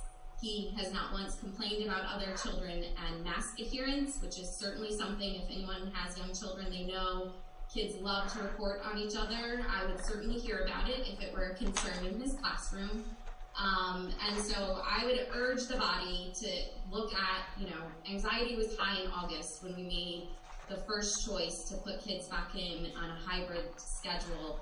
And we didn't know what would happen, but it turns out it worked, and it worked well. And it's not a perfect solution for every student, and we know pushing back in at a time that accommodates it is a good choice. And so I think we need to utilize this low-risk group that also is challenged by the virtual learning to, you know, try to work out kinks with this. And I think the parents of these kids recognize that there will be bumps in the road no matter what we do. I think all parents are having to be incredibly flexible, as our teachers, as our administrators, as our board, right? As Mrs. Fuller spoke to earlier, there's no perfect in 2020. There's acceptable, and people, myself included, answered, I'm not complaining about what has happened. I recognize that public health called for the previous situation, and I think that public health now guides us that we can move forward with these young students. So I would urge our board members to consider the challenges these young students face with early learning, the importance of the foundations in their education, the struggle of parents who are trying to work and trying to school and assist these young learners who really need hand-holding throughout the day to move forward with this proposal this evening. So thank you. Thank you. Mr. Dietrich? Okay, next up is Sandy Abdulaziz. Hi, Sandy Abdulaziz, 30 Dune Road in Wayside. I don't know if this was addressed, but the busing situation, with all those extra kids going into elementary, how do the buses handle that? Yeah, great question, Sandy. So, and Ken can chime in, but it will require, you know, relooking at the busing. So routes may change a little bit, probably will change, and could adjust times slightly. Probably no more than perhaps a few minutes off of what it currently is. Ken, can you kind of? Hey, you don't know. It could be a few minutes in some cases, and other cases it could be more. It's all geographic, of course. Right. So there will be more than likely be an adjustment to the busing. But if the question is social distancing, like the classrooms, of course, social distancing will not be as prevalent on the buses. So Right. that's true. That is true. So you won't be skipping every seat like you are now? We do that as much as possible. You know, siblings sit with each other, and we skip every seat. But then once we reach that capacity, then we would have to. They would not be able to sit every other seat. But they would still wear masks. I guess the thing is, you're adding kids to the bus, not adding buses to the route. Correct. Okay. And then I just want to clarify, Dr. Semek, what you said, once this goes into motion, it's either 4 days or remote. There is not going to be the 2-day hybrid option anymore. Correct. For those students, correct. Well, It's as just- you roll it out, it'll be for every level, right? Correct. Okay. And We how did, does just so you know, something- Sandy, we did talk a little bit about that in our task force, and you know, I think that the feeling was it would just be very difficult from a teacher perspective to, you know, these kids are here 4 days, these kids are here 2 days, some are remote. I mean, it's all, you know, what we're currently doing is very difficult. I think that would even add more difficulty to the mix, and I think that, you know, a few people in the task force sort of expressed that as well. So we think that's the better way to go.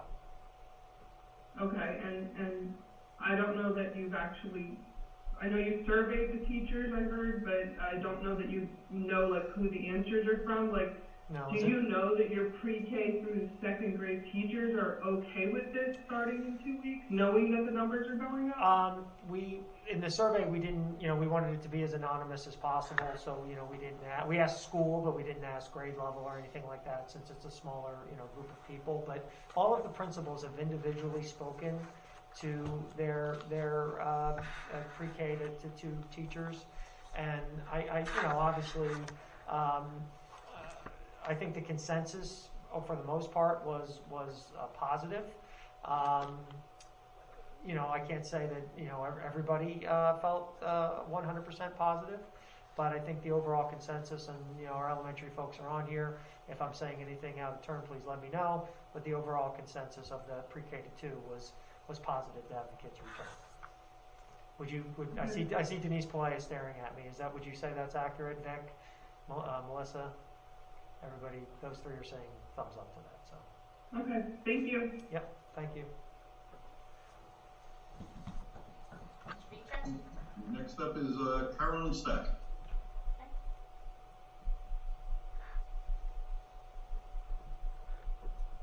Hi, Carolyn Stack, Oakhurst. I just have a question, and I know that the board members were just, you know, seeing this data for the first time. Is there an option for them to read the comments from parents and teachers, of course, but I guess I know myself and a lot of other parents took a lot of time and thought, and I'm sure teachers did as well, in those comments. And I think where some of maybe the questions maybe fell a little short, the comments maybe would be able to flesh out some of how people are feeling. I guess the reason I'm really asking this is that one question in particular that Janice had mentioned, and I think Jeff had brought up, the one about, are you satisfied with your child's education? I think was ambiguous because I can tell from my standpoint, probably a lot of parents, I took that as, is my teacher doing a good job?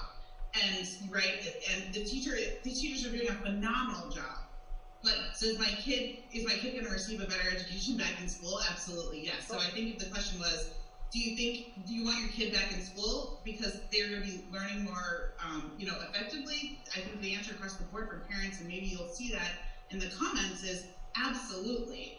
And I think maybe we lost a little bit of that in that question, is that parents were commenting towards the teacher and the effort, you know, that the teachers are putting in and that we so much appreciate. No, Carolyn, I think you actually just nailed it, because that was the actual intent of that question. Like, how is the instructional program? How's it going for your child? And then later in the survey, we specifically asked, do you want us to increase? Do you want us to stay the same? Or do you want us to decrease? So I do think we get that. We get both sides of that. That first question was absolutely like, how's it going for your child? That was really what we wanted to know. Right. And I guess I just want to echo, you know, what Liz just said previously, that as a parent of a first grader, you know, he wants to go back to school, you know, and I see a major difference in mood and attitude when he's being homeschooled than when he goes those first 2 days. And, you know, his friends from other towns, Wall, Eatontown, you know, I know Neptune and Alpin, you know, they're going back. And I think, like she said, it's a low-risk population. And I think I speak for not all parents, but many parents that, you know, if we're sending our kids 2 days, we feel safe enough to be sending them, you know, 4 days. So I'd just like to reiterate that. Thank you. Thank Carolyn. Mr. Teacher? Okay, next up is Lisa Puchata. Okay. Hello, Lisa Pachado, 1708 Indian Street, Oakhurst. First off, I want to just thank all the teachers for going above and beyond. They're making this experience doable. Their efforts have not been unnoticed. A couple things I want to ask is, now that we're considering bringing kids back in 4 days a week, has there been any consideration to possibly have just remote teachers for the students who choose to be all virtual? This way, right now a lot of things are synchronous, where a kid is at home and a kid is in class. The teachers are teaching to two different sets of students. Sometimes there's a lot of, I guess, technology issues. I was wondering if that's going to happen so you could avoid the asynchronous lesson planning on behalf of the teachers that I think is probably putting a lot of teachers at a point of being incredibly overwhelmed, so that a virtual teacher just has their virtual students and a classroom teacher in person just has their in-person students. Maybe like a virtual academy. I know some districts locally are doing that as well. And then having some more social, emotional check-in for the kids that are virtual, since they are missing out on that connection with their peers. Yes, Lisa, we mentioned earlier that that was one of the things that we would look at when we saw the numbers. If the numbers within a grade level, within a school worked out to where they were, where the numbers were equitable, that is something that we could consider, yes. In other words, if we have 3 sections, we don't want to have a section of 25, 25, and 4 is virtual. It's got to be somewhat balanced. And if it is something we could consider, sure.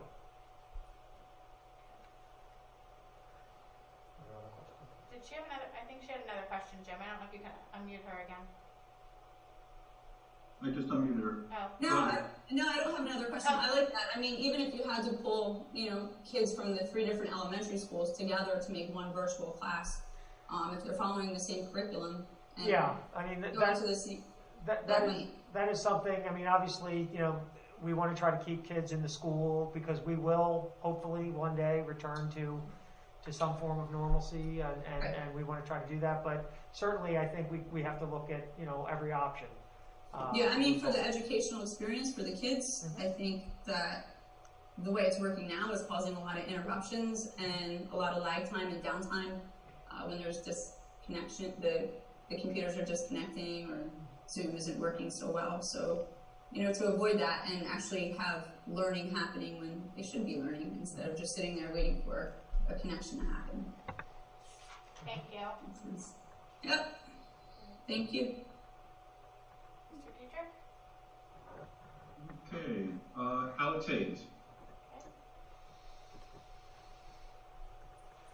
Hi there, Alex Hayes, Dow Avenue. If you could go into the plexiglass situation a little bit more, if we're going to have more students in the classrooms, and if I'm not mistaken, we ordered 1,600, and from what some parents have been telling me, their students at their schools don't have the plexiglass in front of them. Like, so how can we guarantee that their kids will have some of these extra measures? Do we need to place an order now so that we get it in time? We've already done that. For 3,000 kids, though?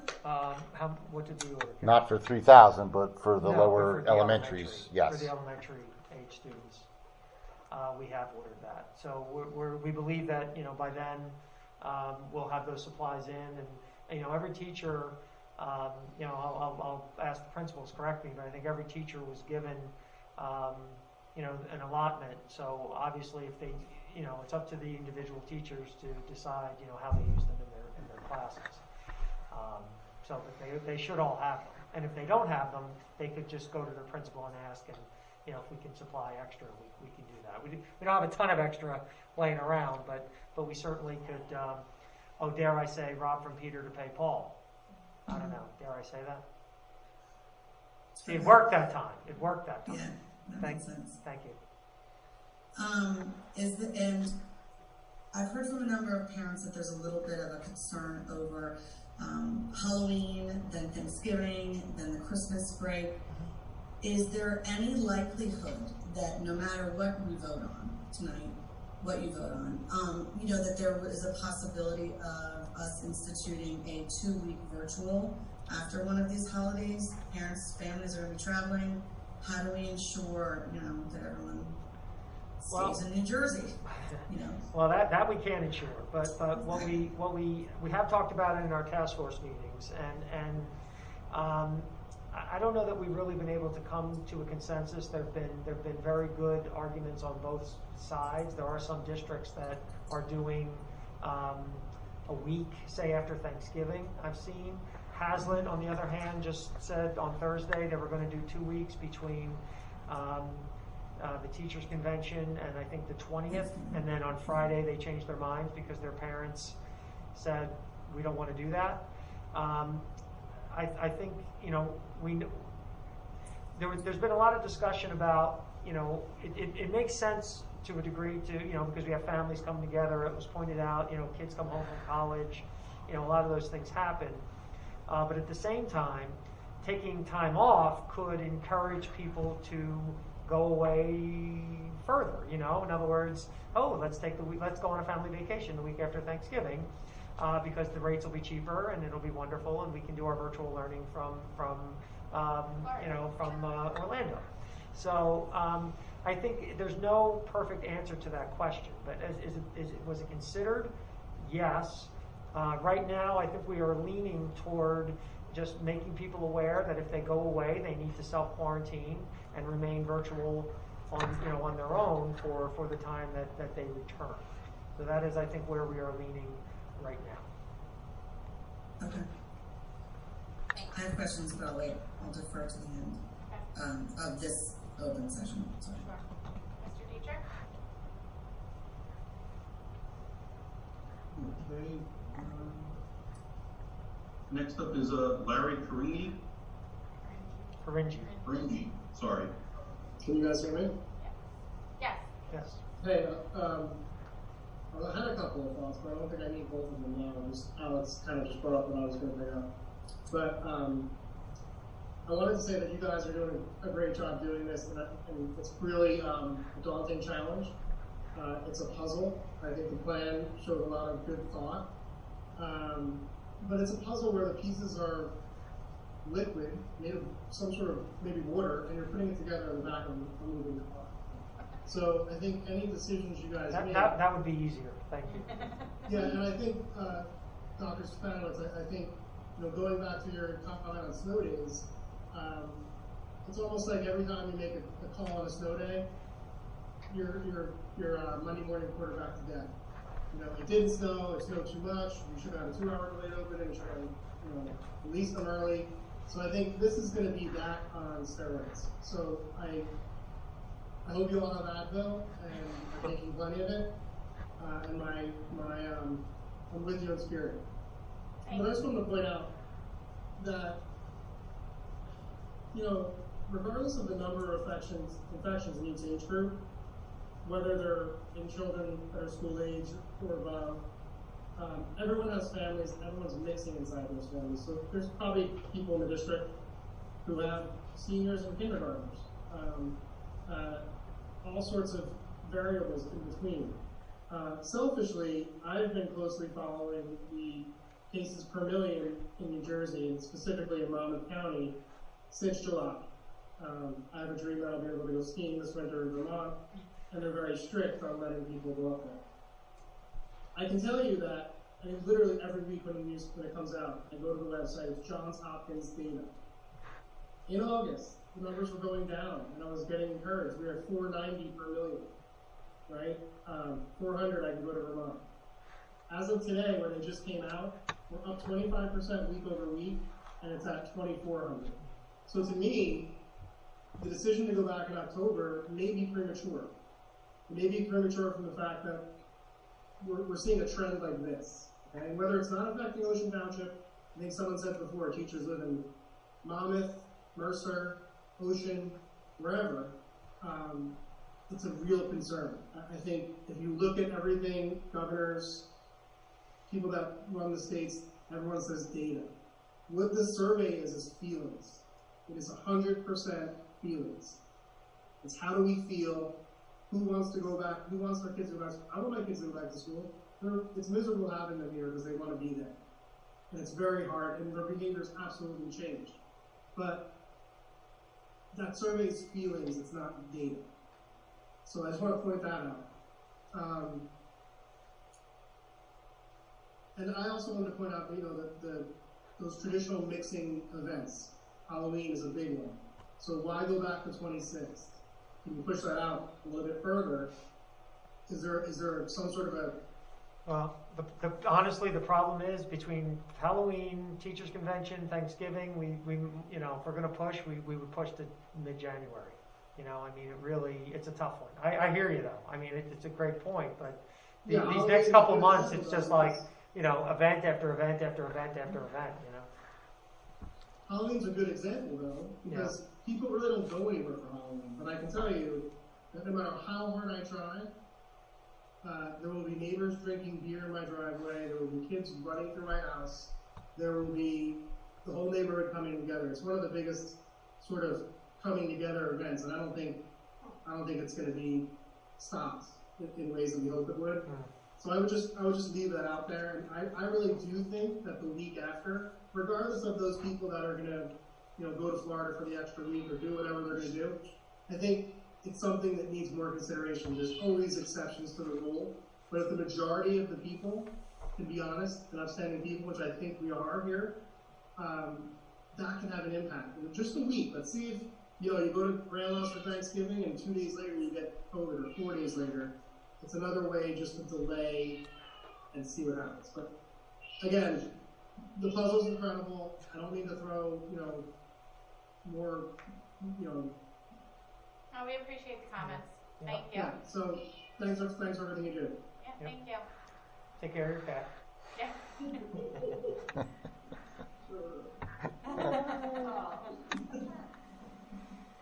right, Mr. Dietrich? Next up is Heather Campo.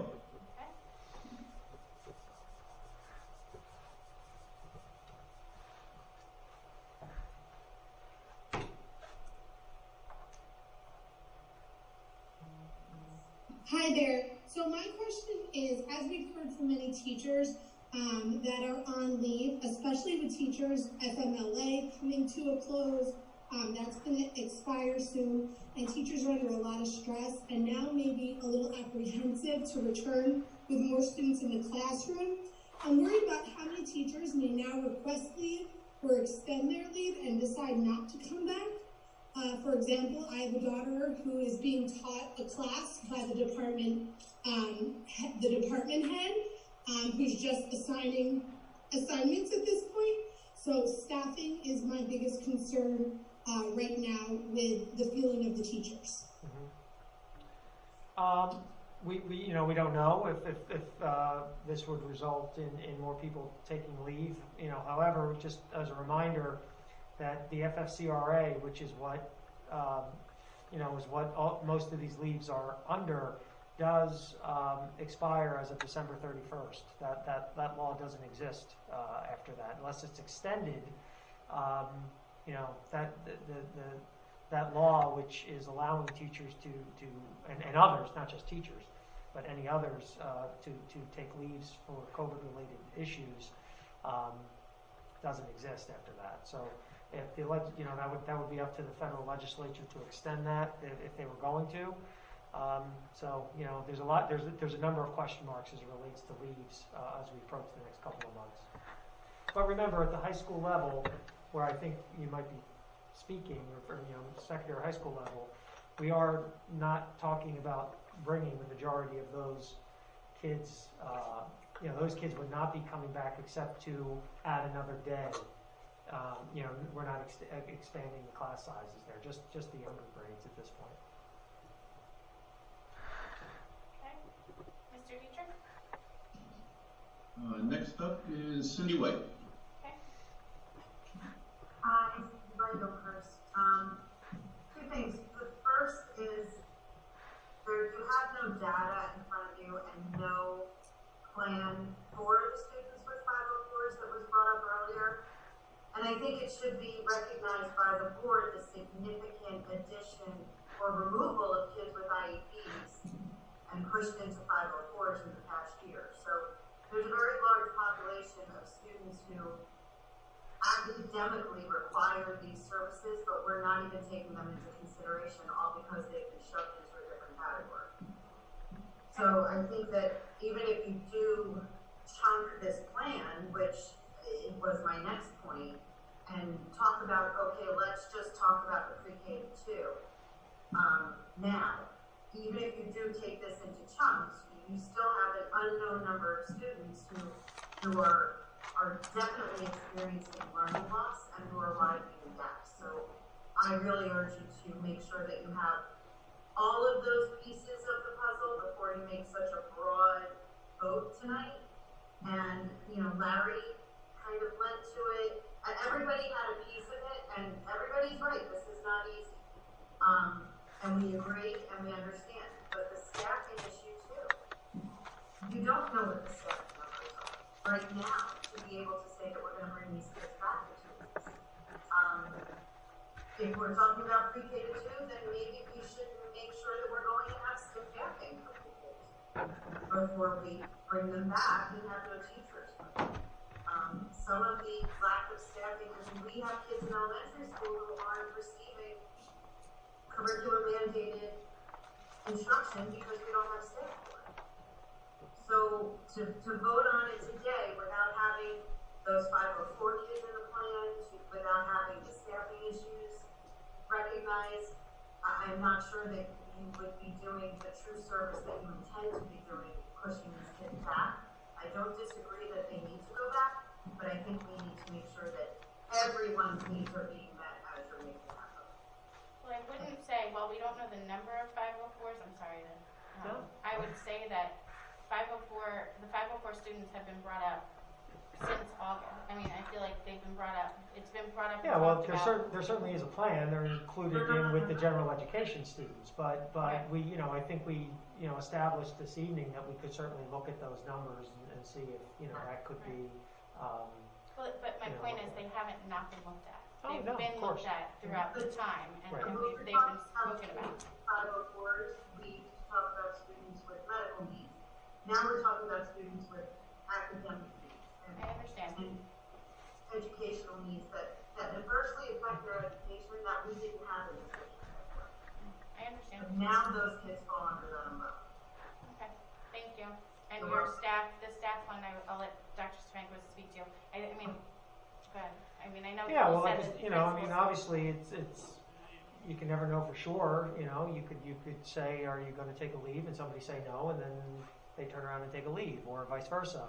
Like I said, however, you know, I think that through all of this, our staff is doing a fantastic job. As stated many times, they want to be here. They want to have our kids in the class. And I think that, you know, my conversations with a number of those staff members, along with the principals' conversations, would indicate that the overwhelming majority of those teachers welcome, you know, bringing, and when I say those teachers, meaning pre-K to 2, welcome those students, you know, returning. So, you know, there is always a level of unpredictability as far as, you know, staffing, but, you know, I think we feel confident that that will be okay. Thank you. Mr. Dietrich? It's Janice. Can I just Sorry, yeah, go ahead. point? Thanks. Just a question, Dr. Shankwitz. I would assume though, I mean, kind of like what we did at the start of the year, if we felt like we needed more time, or you're seeing that we're not going to have enough staffing, we would have to revisit this, right? But we're not going to know that until we do it. Decide to move forward with this. Right. So, Yep. I think that's important to point out. But also, you know, to Cindy, and I don't know if she's muted or not. Still, I can't see her anymore. You know, I don't want to. The point on the 504 is important, and I don't want to see us though delay. We should figure out how to feather that in, right? For lack of, you know, right? How do we make that happen without delaying, so that we can keep things moving forward and figure out then how we can layer that into this? Yeah, I totally agree with you, Janice.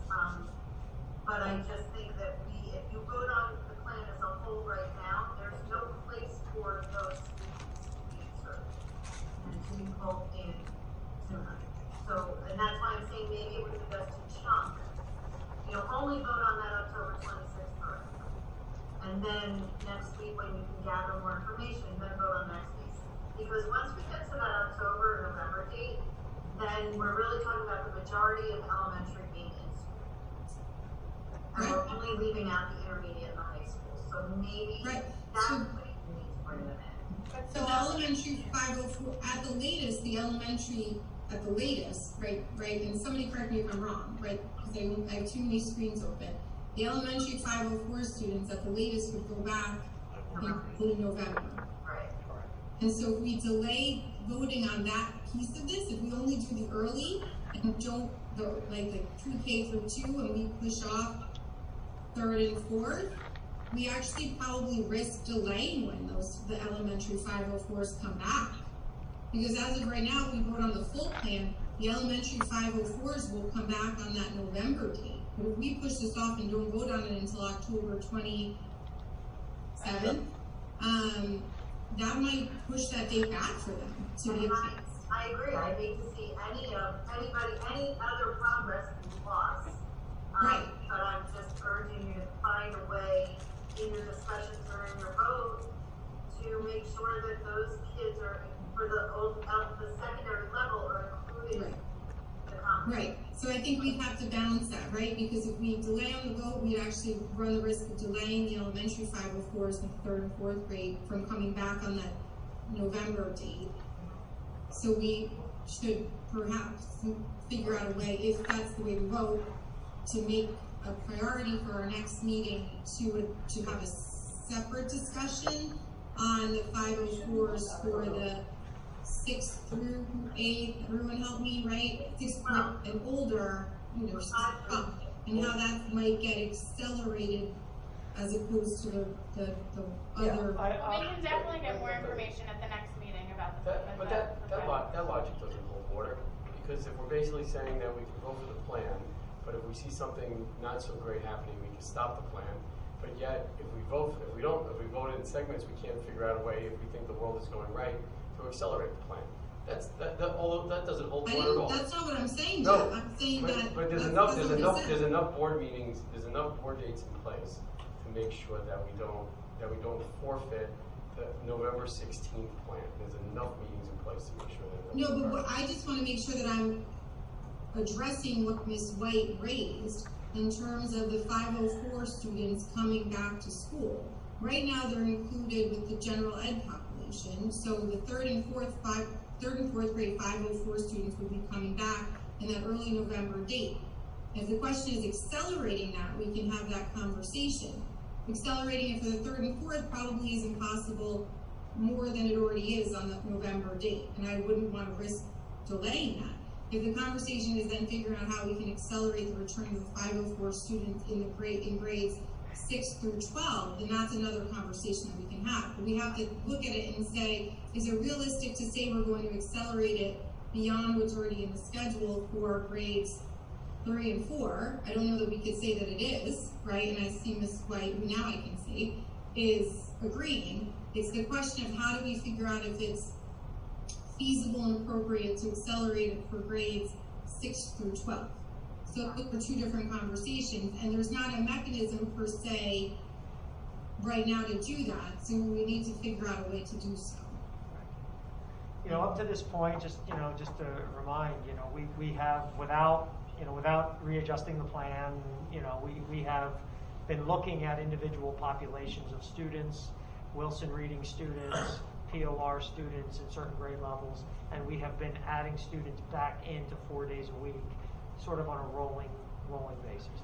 So there's no reason that we can't continue to do that. And if we do an evaluation of our 504 students and see the numbers make sense, then we can certainly add them potentially to the mix to October 26th or certainly no later than the November date. Obviously, I mean that's how it stands now, that it would be no later than the November 16th date. For at least through grade 5. But Cindy, you're talking about 6 through 12, and we can absolutely look at that without question. I do appreciate you really paying attention to those EOR and ES students. But I am concerned, as I know you are, that the older they are, the more time they're out, the more learning loss there will be, and the harder to recover. Right. Absolutely. That is what's driving this whole conversation. Is the longer kids are out, the tougher it is. So. Wait, we just agreed on that. Thank you. I think we're keeping track. We're on. Yeah, we're keeping a score. We're keeping a score list. It happens probably more than you'd like to think. Thank you. Mr. Dietrich? Okay, next up is Batya Van Nostrand. Batya.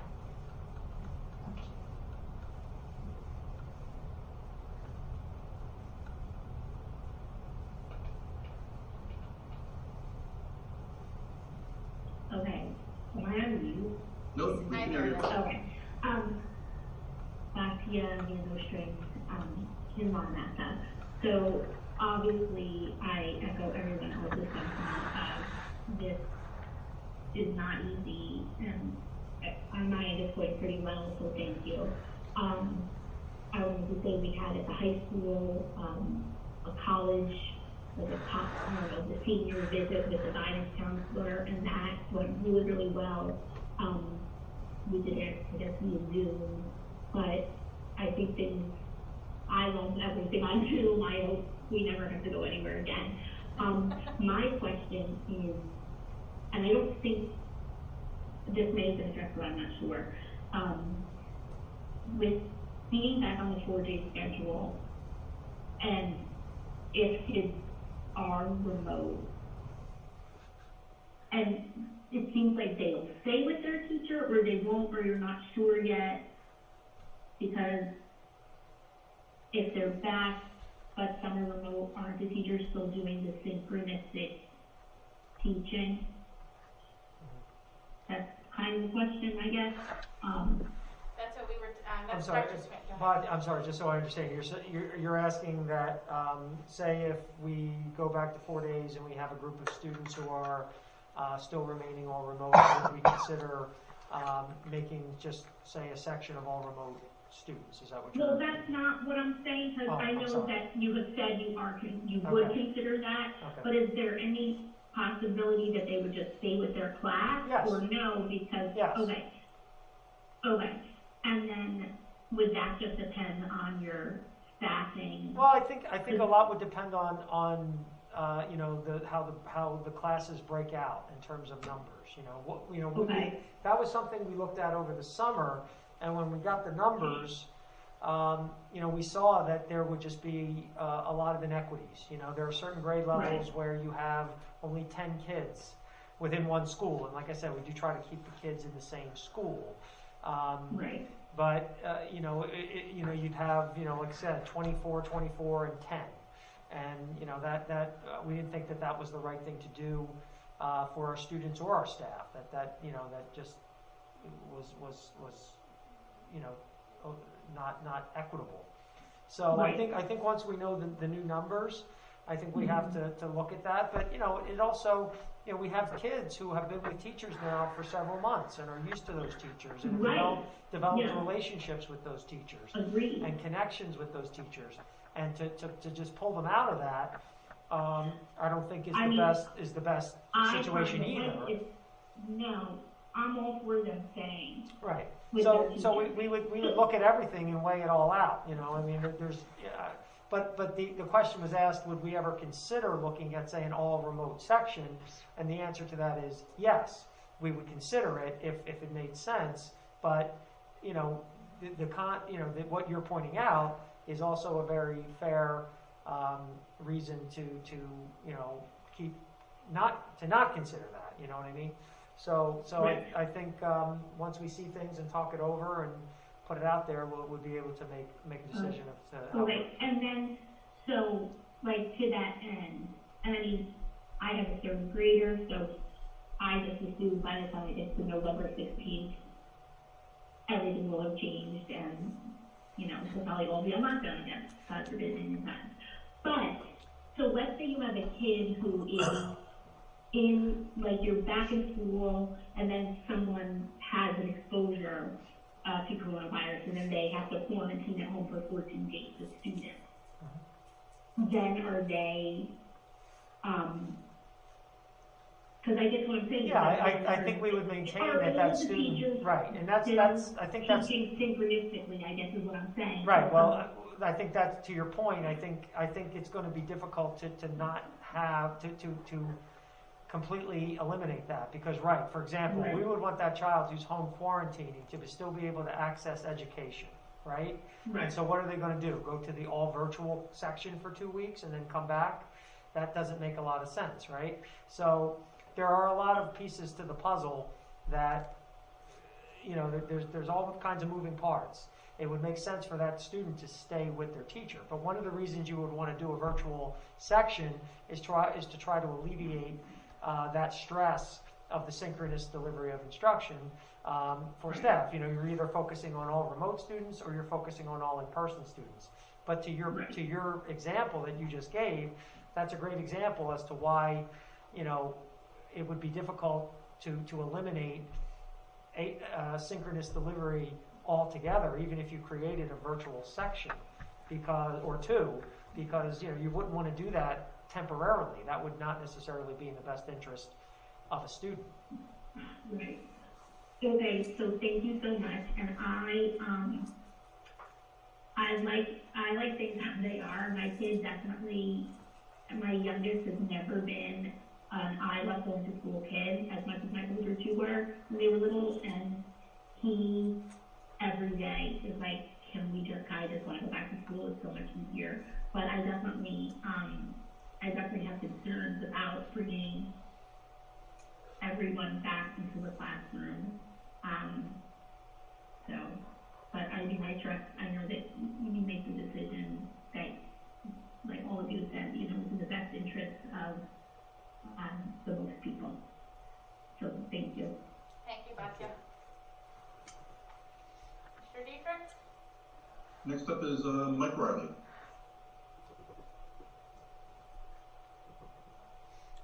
Hi, everyone. First, I just want to point out a couple of things that I'm catching through these discussions. We do talk a lot in the task force, all right? And to be perfectly frank, much of it, and a number of staff members are coming up to me and saying this to me. Much of it is just talk, and the end result is we offer our opinions, we say what we feel, and then we come to meetings and we find out that the decisions have been made and they were not what we thought they were going to be. So, we're talking about the surveys, and, I know what the parent surveys say. And as a parent, mine may say the same thing. But at the same time, the staff surveys are massively conflicted. And it just kind of seems like we're skimming over those. And we're focusing on the ones that want what the parents want, but we're not really recognizing that many staff members really have a problem with the way things are going here. And, we appreciate all the positivity that's coming our way, and we thank the parents up and down for everything that they're saying in our supervisors and our administrators. But at a certain point, the thought that's in the back of our head is, yes, things are going really well right now, but we're breaking our backs to make sure that that continues, and we don't know how much more we can have, how much more we can manage. So, the surveys, the staff one is almost a wash. The parent one is obvious. It's all well and good to say to the staff that, we're putting too much pressure on ourselves and we're pushing ourselves too hard. That's what you hired us for. You want us to be the best we can be. That's in our nature. And to tell us to back down, that's just simply not going to happen. That's not our genetic. And, to be perfectly honest, hopefully we won't do that. Because if we do, it's the students who are going to pay the price for that, because we're being told slack off. And that's just simply not... Mike, I'm sorry, I don't mean to interrupt you, but I don't think anyone has ever told the staff to back down or slack off. What we have certainly said is, give yourselves a break over the fact that you might not see, that you're doing an incredibly difficult job, and you may not be reaching the level that you would like to see for yourself. I think that's very different than back down or slack off. I don't think it's in the nature of any of our staff members to back down or slack off. What we simply we're trying to say is, you guys there's no doubt you're busting it, and you are doing everything you can to try to do everything you can to make our students succeed, and the pressure that you're putting on yourselves is extraordinary. And so, I think the message was, you have to realize that these kids are so happy and thrilled, and parents are so happy and thrilled to be back, that not that you have to slack off, but just give yourselves a break, that it's okay for things not to be, perfect right now. It's okay. So I think, that's the message that we want to send. We're certainly not telling people to slack off or back down. We're telling people that you guys are doing everything you can. We recognize it and realize this is going to be a process, and it's not going to be perfect right now, and it may never be perfect, but every day, work to make every day better than the day before. So that's the message. I don't mean to interrupt you, but I just want to make sure that was clear. Okay, well, let's talk about the process then. We spoke in the task force again. I brought it up myself at the last meeting. You're speaking to who you speak to, I speak to who I speak to. And many of the county presidents are telling me what somebody else in this discussion verified themselves, which is that we are one of the only districts going full day. And I mentioned that maybe when we start bringing these kids back, which we want, maybe we ease them into it through a half-day process. But that apparently got shot down, and we have a meeting on Thursday where I thought we were going to discuss that. We discussed the idea of going remote after the holidays, and that got shot down. We're not asking for days off. We're asking for the prevention of a possible spread of any kind of virus. Right. The reality is, the comment that people will go on vacation, use that remote day as a vacation opportunity, they're going to anyway. Whether it's the week before or the week after, if they're going to go away, they're going to go away. So it doesn't really seem to matter to me, other than the fact that it will again possibly prevent a spread of disease. It will certainly lower the tension levels of the staff members. Can I just say, Mike, when you talk about going away, because I was on the task force meeting when this was talked about, I just want to say the one thing, because what I said during that when we were talking about it was, if I was somebody who has family far away, that I would love to go see during Thanksgiving, and I don't usually get the opportunity to do that because it's a 3-day weekend or a 4-day weekend, that when I'm told that I have 12 days, that I might be like, oh, let's drive to Minnesota and visit the cousins out there because we have 12 days to do it. So it's not that the people wouldn't go away, and I know this is going to probably have more discussion, but it's not that people aren't going to go away, it's that they're going to extend their stay on their vacation to the day before they have to be back at school. Like that was I'm just saying, like, my personal concern on that side of that argument. I mean, also too, I hear you, Mike. I mean, I'm the one who brought the issue to the task force. I mean, I'm the one who said, hey, I saw this at another district doing this. Should this be something we consider? And we certainly have been batting it around for a number of weeks, and there have been arguments on both sides of it. That hasn't necessarily brought a clear consensus, at least from my perspective. But it also gets back to your original statement, and we've said this all along, that the task force is an advisory body. It's not necessarily the ultimate decision-making body. And look, we'd like to get the consensus, and we'd like to be able to have the task force provide the information that ultimately makes it into the plan. But at the end of the day, listening to as many people, like you just said, the staff survey is kind of a wash. You have about as many people saying that things are going okay as compared to things who are saying they're not going okay. Even the full day question was slightly more people. I think it was 30 more people said 1s and 2s than had 4s and 5s. So it wasn't a clear direction as far as at least that question from the staff, and same with the other questions. It's difficult from the staff's perspective because they are pretty split, practically down the middle on a number of issues, and so you try to balance that out with what the parents say, and so that's what goes into driving a lot of the decisions, and maybe it is feelings and not specific data, as was brought up, which I understand, but that's part of what we go on. So. All right. Well, I mean, again, it seems, to be perfectly honest, very strongly swayed towards the parents' argument. It always has. It probably always will be. But what you have to understand is the parents are not in the classroom. All right, unless you are in the classroom, you have no idea how hard this is.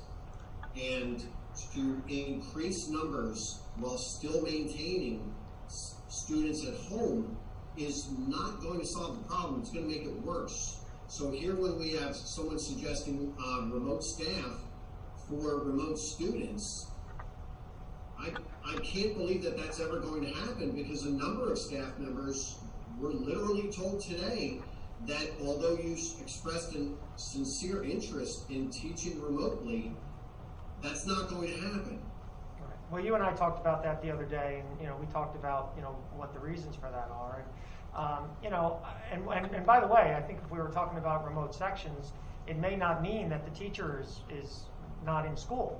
It may mean the teacher is just in a classroom teaching virtual students. So there's a lot of things that that we'll continue to discuss, and we're still in uncharted territory. I know it's cliche, but every day that this is going on, it's something that's never been done before. I think what has really helped all of this has been how well that I think we've worked together to try to solve the problems that arise. You and I talk just about every day. We're texting over the weekends with one another, much probably to your dismay. I mean, it has been. I think the communication between the association and the administration through this, and I'm just not talking about at the central office level. I think at the building level has been extremely positive. It's a testament to you and the leadership of the TOEA to there's no doubt that you are all working towards keeping our schools open and trying to provide the best opportunity for the students. So I think we're all of us are committed to doing that, and we may disagree sometimes with the best way to go about it, but I think overall we're on the same page more than we're not.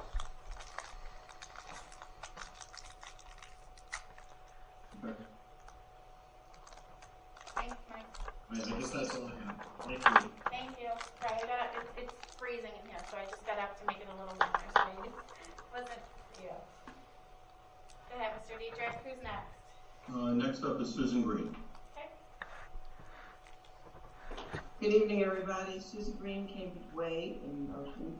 The question relative to the temperature, for lack of a better word, are there any mental health services offered to the staff besides anything that might be in an employee assistance program?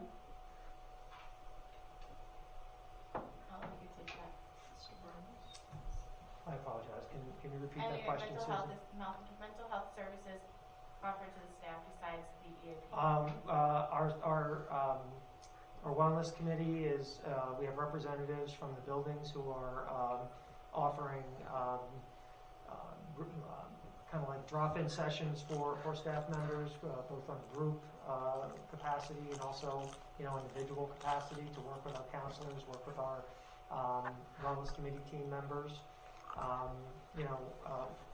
EAP is what the staff has communicated to us is they're not necessarily looking for group sort of group environments to discuss. I think they pop into our counselors and to our team members, our SAC counselors as needed. They talk to our administrators. I think a lot of them often are just looking for. Sometimes they're just looking for an ear. Sometimes they're looking for help in terms of technology or this or that. So we're there to provide as much support as possible. But if any of the staff members wish to take advantage of the employee assistance program, we can certainly help them with that. Okay, thank you. Thank you.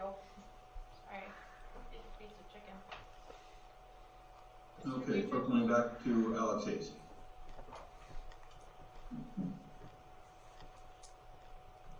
Sorry, I wasn't expecting that so soon. I'd just like to echo what some folks have said. I'm a little bit concerned about the data that everyone is going to be quote unquote voting on tonight. I think Mr. Dietrich, you brought this up that you guys just got this tonight. Parents are only looking at this information as of 7 p.m. this evening. Part of what the state has tasked every school district with is to engage parents in crafting these back to school plans. And while there was a survey that was out there, by many folks' opinion, it was flawed. So I think we are forgetting a huge number of populations of parents. It's a little disappointing that the DAO response, OTES response rates for parents were pretty low, and we have the school with the largest minority population in the district.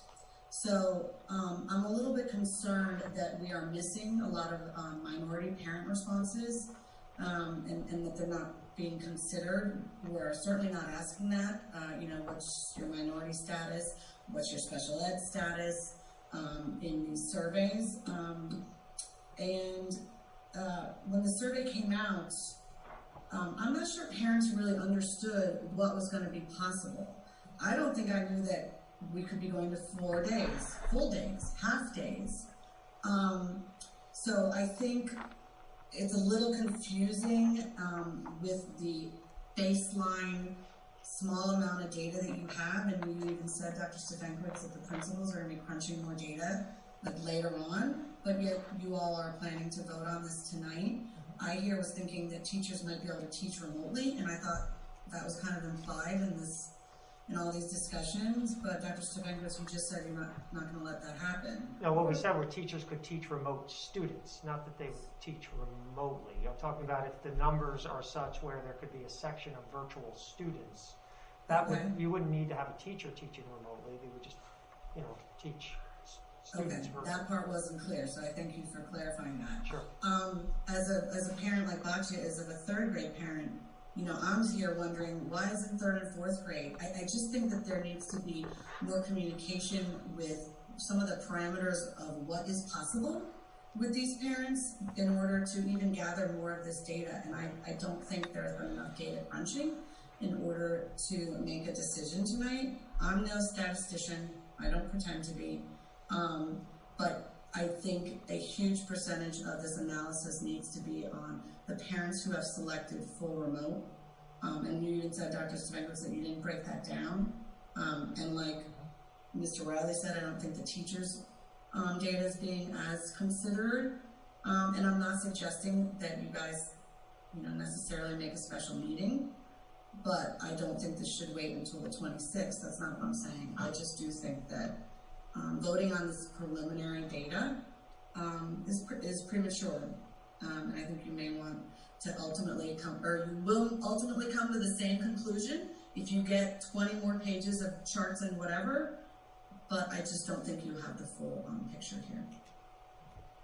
Can I just ask you a question for clarification? The survey is over. The task force reviewed this plan last Thursday. Mm-hmm. The teacher survey is over, the parent survey is over. The task force reviewed this plan last Thursday. Dr. Stefankowitz can speak to whether or not he got feedback on the plan from the task force since then. So there isn't more data coming other than our constant evaluation of the COVID data, which is ongoing, regardless of whether or not we vote on this claim. So we won't have any more, we're not reopening the survey, so there isn't more data coming per se to influence this decision. So I disagree. I think there could be. I think there could be some more number crunching that even Dr. Steinmetz said he didn't do. Well, the individual principals are currently doing that, But I think we absolutely, I mean, just, let's remember that our original plan that was adopted here July 27th called for, in a 3 to 5 week into the school year, that we would evaluate where we were, and if conditions allowed, that we would be returning our pre-K to 2, 5, and actually grade 9 students. That's what our plan calls for. And then about an every 3 to 5 week period of time, adding then grades 3 and 4 and 6 and 10. So we're actually moving slower right now than what our plan originally called for, because we don't necessarily see the COVID numbers behaving themselves the way they were in the summer. So we are absolutely being more cautious than our original plan called for, but based on, and we are absolutely paying attention to our staff. The majority of the elementary teachers that responded said they would like to increase, in each building, said they would like to increase the amount of in-person opportunities for kids. And so we are absolutely paying attention to that. The fact that it wasn't 80% to 20% and it was 55% to 45% doesn't mean we're not paying attention to it. We're seeing it very clearly. And then at the same thing with our parents, where 70+% of the parents who responded at the elementary level said they would like to increase the amount of opportunities for kids to be in school. So we are absolutely paying attention to what our staff has told us. We're paying attention to what our parents have told us, and we are moving more cautiously because of what the COVID numbers are telling us than what our original plan called for. And we have a task force that includes community members. We're not just, Yeah, absolutely. So. Well, and I just want to raise too, I feel, as someone raised, and I don't recall who brought it up, that and I apologize, but the survey didn't speak to people's preference or comfort with a full day schedule, but we do actually ask the question of how satisfied are you with students being on a full day schedule. And from what I'm looking at, from the parents' responses, their comfort level with the full day schedule was 55% 5, 18.5% of 4. So 73% of parents are comfortable with the full day schedule if you just look at the 4s and 5s. And on the teacher side, it's 41% are not comfortable with it, a 1 and 2, 35% were at 4 and 5, and then 23% are in the middle. So you have 41 and 35, but then if you split you could split the 3 or decide where you're going to put it. So we didn't ask if we want to switch to a half day per se, but we asked how comfortable people are with a full day schedule. And the vast majority of parents are comfortable with it. And it's evenly split, as we saw with much of our teachers' responses as it relates to the teachers. So I think we need to figure out how do we address that concern? How do we help make people more comfortable with it? And what can we be put in place to do so? But I don't remember who brought it up, but we did ask it. We didn't ask specifically about moving to a half day, but we did gauge people's comfort level with a full day. Yeah, but my just concern is that in not asking about a half day or not asking, I mean, it's how you write a survey is how you're going to get some of your responses. Absolutely. I've read a lot of polls, and I read a lot of polls in my life, Alex, probably and most on this call. And I expressed my displeasure last week with it would have been great if we had some, But I will say when, this survey wasn't long, right? You could look at the entire survey while answering it. It's not like you had 10 pages and you didn't know what was going to be on page 10 when you were on page 1. You saw all the questions as you were answering them, right? So the closest thing you got to indicating whether or not you wanted a half day was saying how comfortable are you with a full day? And parents, 73% of parents said they're comfortable with a full day, and our teachers split in half. And while I know you don't have virtue to the, you don't have access of the comments, you don't have the ability to look at the comments right now, I can tell you that the comments from the parents indicated moving in that direction, but we do some teachers who do have concerns and have raised the prospect of a half day. And that's a lot of where these conversations have come from. And so I think we do have to figure out whatever direction we're moving in, how do we make everyone comfortable, whether it's the parents or the teachers, the administrators, the staff, everyone comfortable with wherever we're going. But I think when we look at the closest thing we got to that question, and again, I think it's important to know that, you know, when I saw the survey, because I got it when everybody else did, I read through the whole thing because I wanted to make sure that I was answering the first question right when I know what all the questions were. And it matters. So I read through the whole thing, and you could go back and change your answer if you change your mind, and you could leave comments. And we got to a lot of that. And we won't have more data per se, not even per se, we're not going to have more data. This is what we have to work with right now. And we can decide how that influences our vote. But I think we do have to figure out how to adhere to that schedule that we put forth in our own reopening plan that we as a board adopted back at the end of July. Okay. All right. Alex, do you have something else to add? You're muted. Sorry. You don't think so? I think is what I read your lips to say. Okay. I actually just got a text from Patrick Murray at Monmouth University polling place, and he said he is available to develop our next poll right after the election. If we would like to do that. He's present. Okay. All right. Mr. Dietrich, anybody else? Yep, Jenny Salem. Hi, can you hear me? Yes. Okay, hi. My name is Jenny Salem, and I'm from 223 Delaware Avenue. First and foremost, thank you so much for hearing me out, and also thank you so much to the teachers and the staff for how hard they're working. I have 2 students that are remote fully at this point for certain circumstances, you know, but I have a kindergartner and a 3rd grader. I just wanted to explain that as far as a parent perspective, and I'm also a teacher, I see things from both ends. In particular, I think that having a full day for a kindergarten grouping is a lot to handle with those masks, and I don't know if everyone's taking into account what is actually happening on the monitor about, you know, keeping the masks on and all that entails for the teachers. So I really want to, you know, encourage that thought process for those particular kids. You know, I think that everyone is obviously trying their hardest to make this work, but you know, I definitely am comfortable with the current schedule and the way that you have it working. The impact on teachers really does concern me, that you add an additional amount of, you know, kids to the classroom to an already stressed atmosphere. I do think it's problematic, and it does concern me on their behalf. I know your polls and so forth might say some information, but I don't feel like it's a tremendous amount, leaning towards the fact that everybody's comfortable.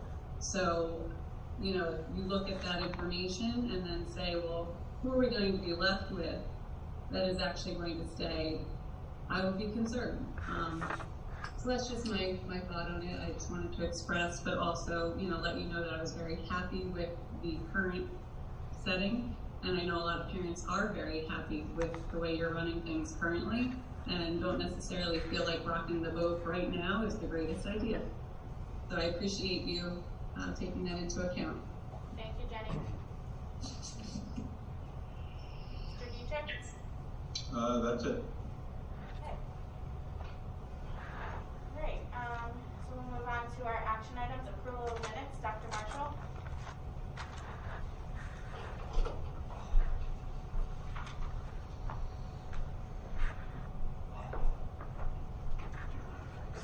Oh, you're not unmuted, Dr. Marshall. Thank you. Thank you, Ms. McGovern. I'd like to move to approve the meeting minutes in accordance with the Board of Education bylaws for the work meeting and executive session minutes of October 6th, 2020. May I have a second, please? I'll second. Thank you. Comments or corrections on these minutes?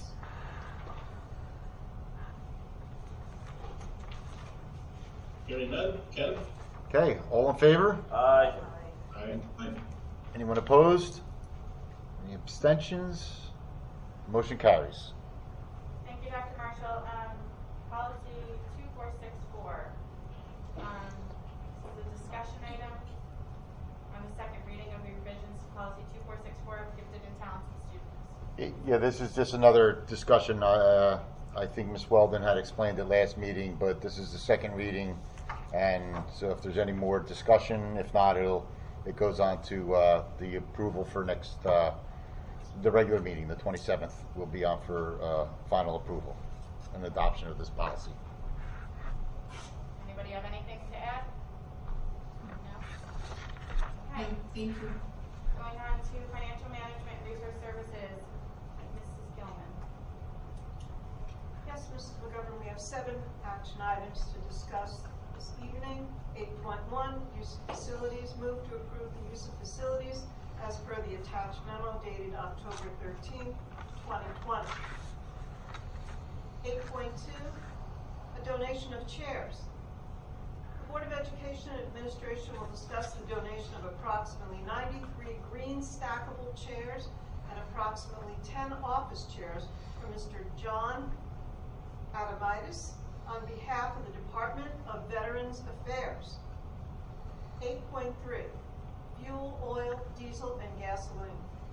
The Board of Education and Administration will discuss the renewal of the cooperative purchasing program for gasoline, diesel, and number 2, fuel oil, HCESC Fuel 20-21 through the Hunterdon County Educational Services Commission, effective 10/8/20 through 10/8/21, as listed below. 8.4, jointure agreement with Long Branch Board of Ed. The Board of Education and Administration will discuss transportation jointure agreements with Long Branch Board of Education. The Township of Ocean Board of Education will act as host as follows for the Mast Academy and for Shore Center as listed. 8.5, the Chamber of Commerce.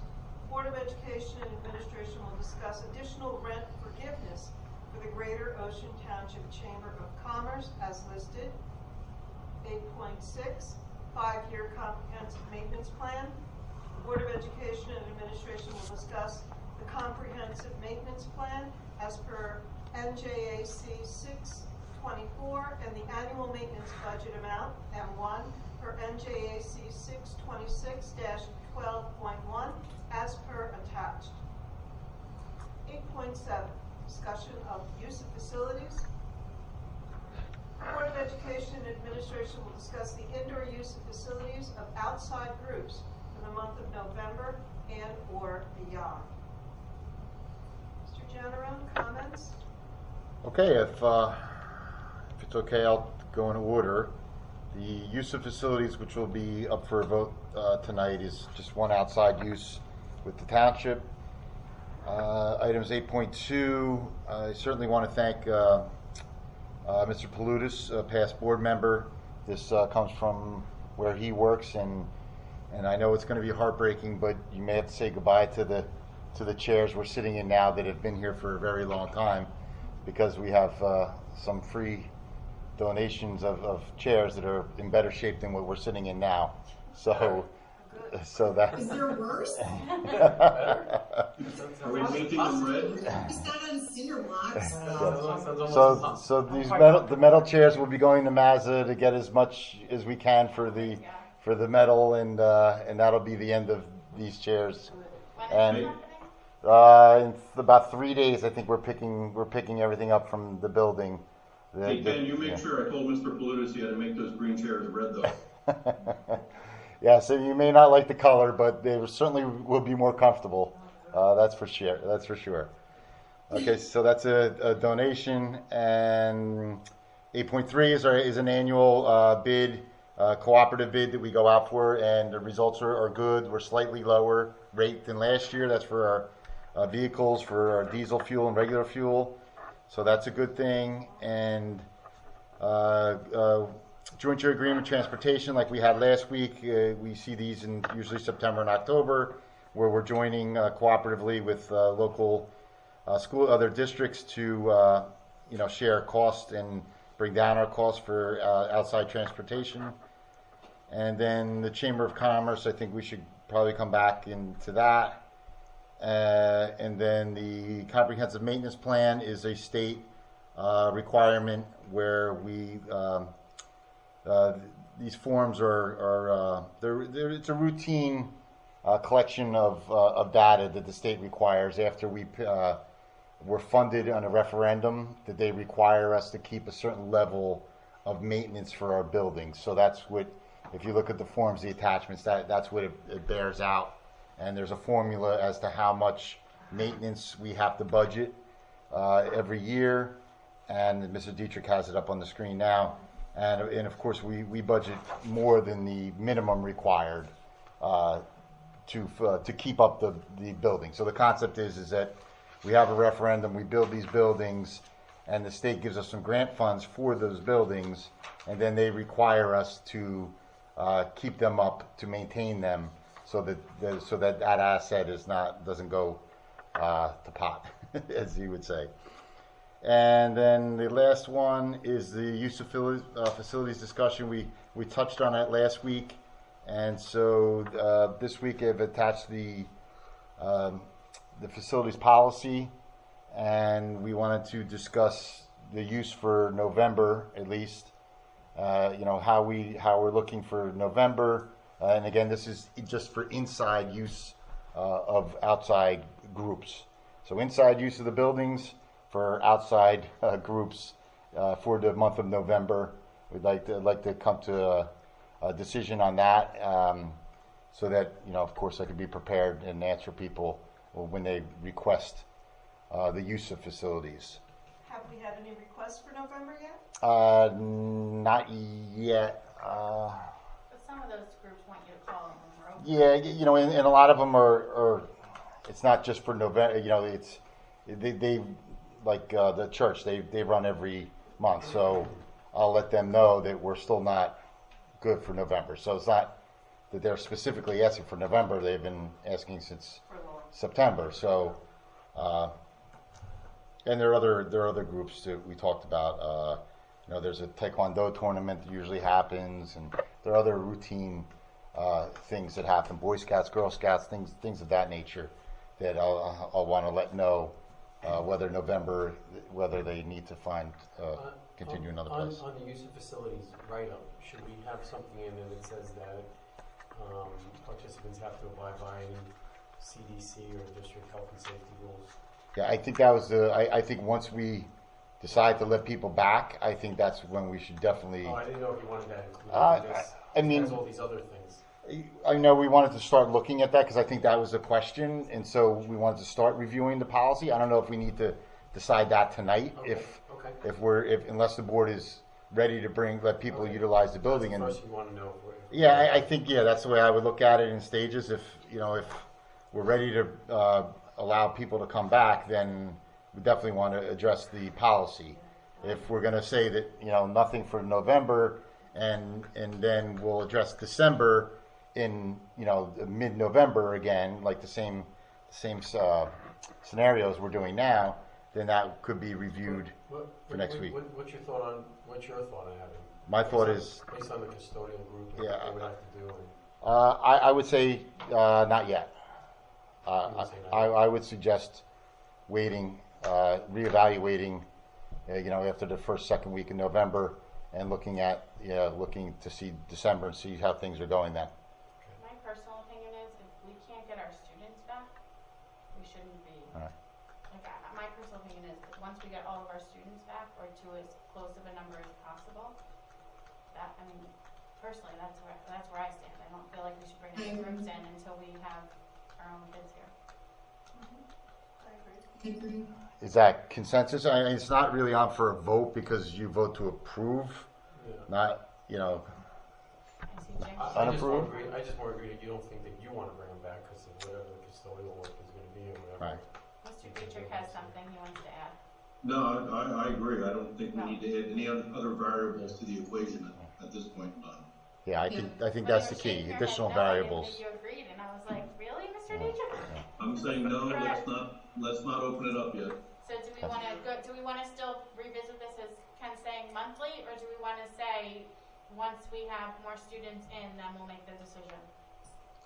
Well, we can jack up the rates. I mean, we can pay for some of this COVID. I think whatever.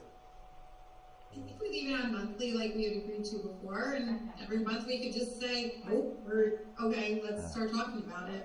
Okay. Okay. So do we want to put off the discussion on the things we're going to add till we start saying groups are okay? Is everybody comfortable with that? Not changing the policy until we figure out when we start having people come? Yeah. Yes, I am. Yeah. People at home? Sure. Okay. All right. Okay, well, I think the Chamber of Commerce would be the next discussion. In my discussions with them, they're still having a difficult time since March. The board did vote on a 3-month forgiveness of rent. They have not been utilizing the building at all. I think they're struggling to try to come up with some kind of fundraisers or things of that nature. So right now, they're from July is where they are from rent, what they owe us. I think the contract is attached. It's approximately $9,000 for the year. So it's really up to the board as to where you want to go with this. So they're asking for more rent forgiveness at this point. And I'm sorry, you said they have or they have not been using the space? They have not. Actually, I guess their request is a deferment until February 1st. Now, again, I think the last time the board chose to allow a few months and see how things were going. So that's where we are now. I mean, would you be able to rent out that space to somebody else? No, it was a conference room before. Okay. I would doubt it. Can we just stay to the end of the year and then we revisit it in the end of the year, new year? I'm sure they would be happy with that if we said January 1st. Yeah. Well, also if it's nothing that we can do with it between now and the end of the year, it really is not. All right. Because this is a contract, this is something that would go on next board meeting, the regular board meeting for formal approval. So They asked for February. they asked for February. Is the consensus January 1st? Is that? I think we say January 1st and we talk about it again in December. Yeah. Okay. Dennis, is your concern with I'm sorry if it wasn't you, if it was Jeff, but one of you asked about whether they were using the space. If they were, would that change your opinion? Or do we want them, if they're not paying rent, to not use the space? Or? No, I was just curious if they were actively, working in the space but asking for deferral, or if they're not using the space. But then also to what Jeff raised, is there anything else we could be doing with it? Right. While they're not using it, right. lease it, or whatever. But if Ken doesn't think anybody wants it, then it's not, it's not really an issue. Okay. But also, if they were using it, then there would be some cost of cleaning, extra people in the building. There would be some impact in that way as well. But it doesn't seem like that's something we have to factor in. Maybe they could sublet. Okay, then. You can store all the red chairs in there. Okay, and if there are no other questions, then we just need a Gilman first on number 1, and we just would need a second. I'll second. Okay. Any other discussion? Okay, number 1, Mr. Dietrich. Yes. Ms. Fuller? Yes. Mrs. Gilman? Yes. Mr. Haddon? Yes. Dr. Marshall? Yes. Mrs. Tallarico? Yes. Mr. Weinstein? Yes. And Mrs. McGovern? Yes. Okay, the motion carries. Okay, moving on to planning and construction. Mr. Haddon. Thank you, Madam President. Board of Education Administration will discuss a solar project analysis proposal we got from Solutions Architecture. Mr. Generone. Okay, I think I just wanted to put this on to begin the discussion, and because I really believe something of this magnitude takes a little more discussion. I wanted to ask the board if they wanted to have the architect in at the next workshop meeting, virtually, of course, and the solar consultant to really discuss the options of solar and the different things that could go into a bid.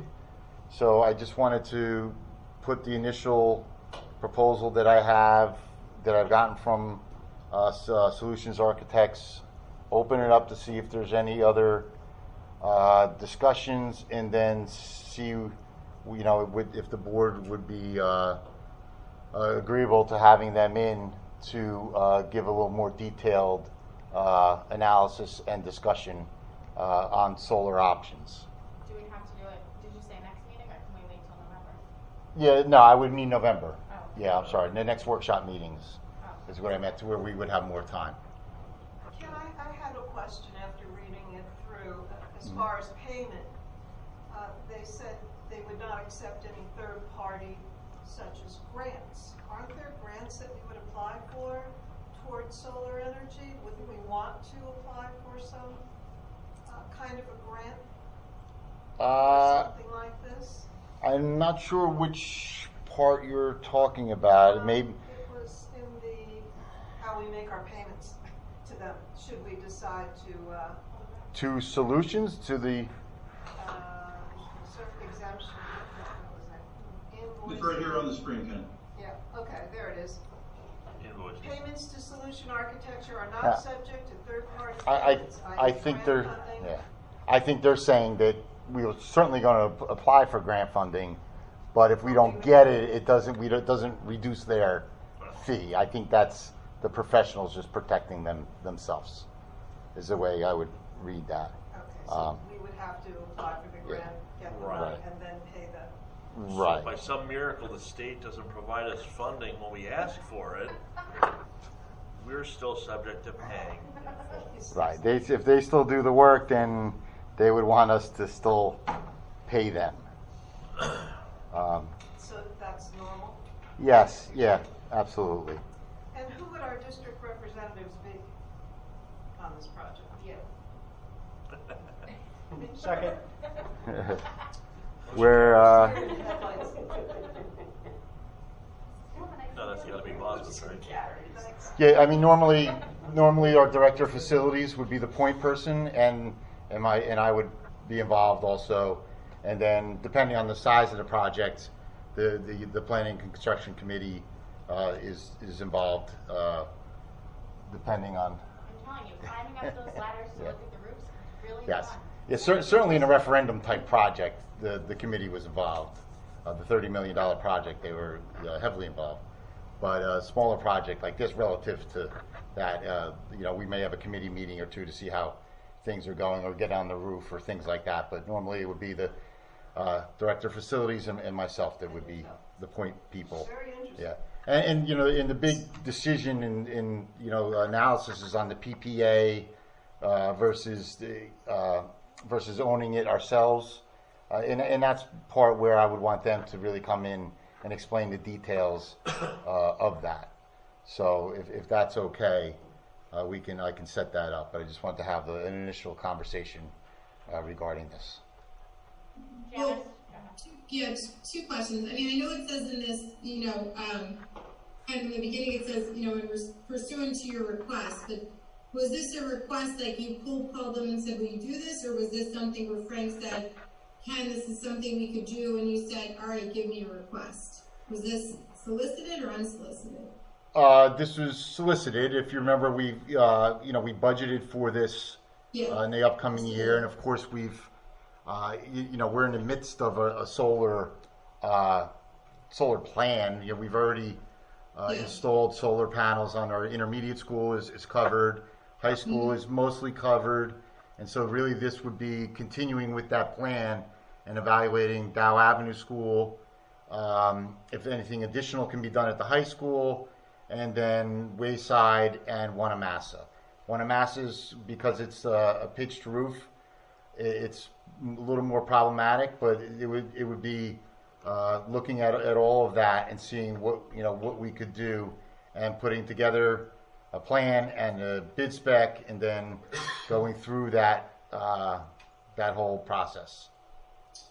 And I guess my question then would be too, if we're going to hear from Solutions on this, there are others that we would likely want to hear from. I mean, Solutions is hardly the only entity. I know they're someone who we've worked closely with and been satisfied with their work before, but they're hardly the only entity that could develop a PPA RFP for the district, right? So would we want to entertain others who also do these services and or who might be more specific to work on solar?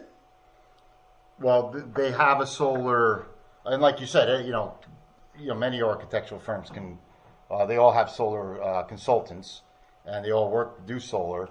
So we could absolutely do that. Now, as you said, Frank Massinio and this group has helped us with the previous, and so they know, and they've built a lot of our schools since they won the RFP for the last referendum. So they know that, so they know the district. But absolutely, we can get other pricing if that's the direction the board wants to go in. You don't mean for windmills or anything, right, Janice?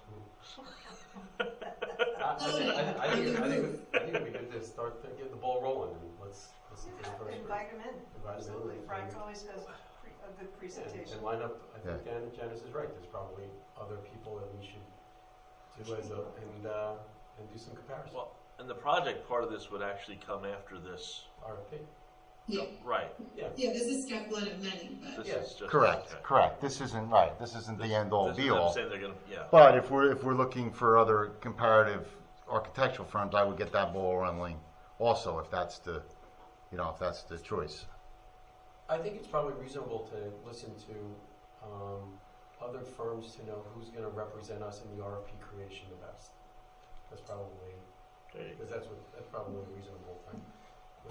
Without casting too wide a net, right? Right. Yeah. Okay, I can certainly do that.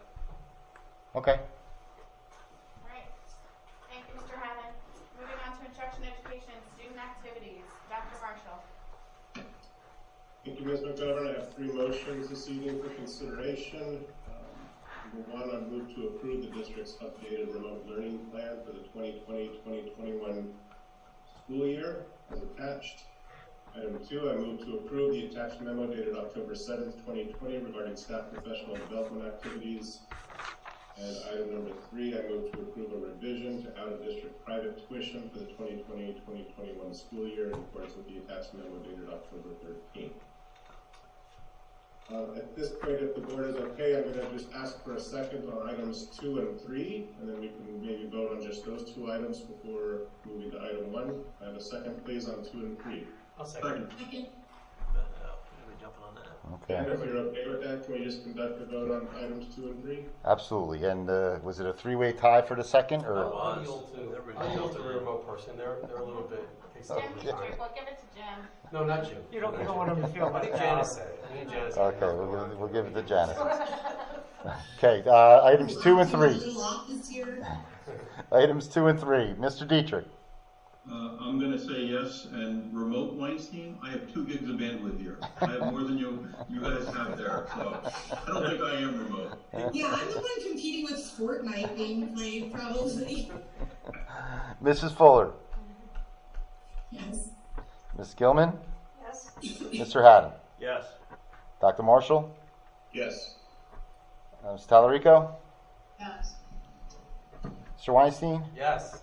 And Ms. McGovern. Yes. Okay, the motion's carried. So we can discuss 10.1 a little bit.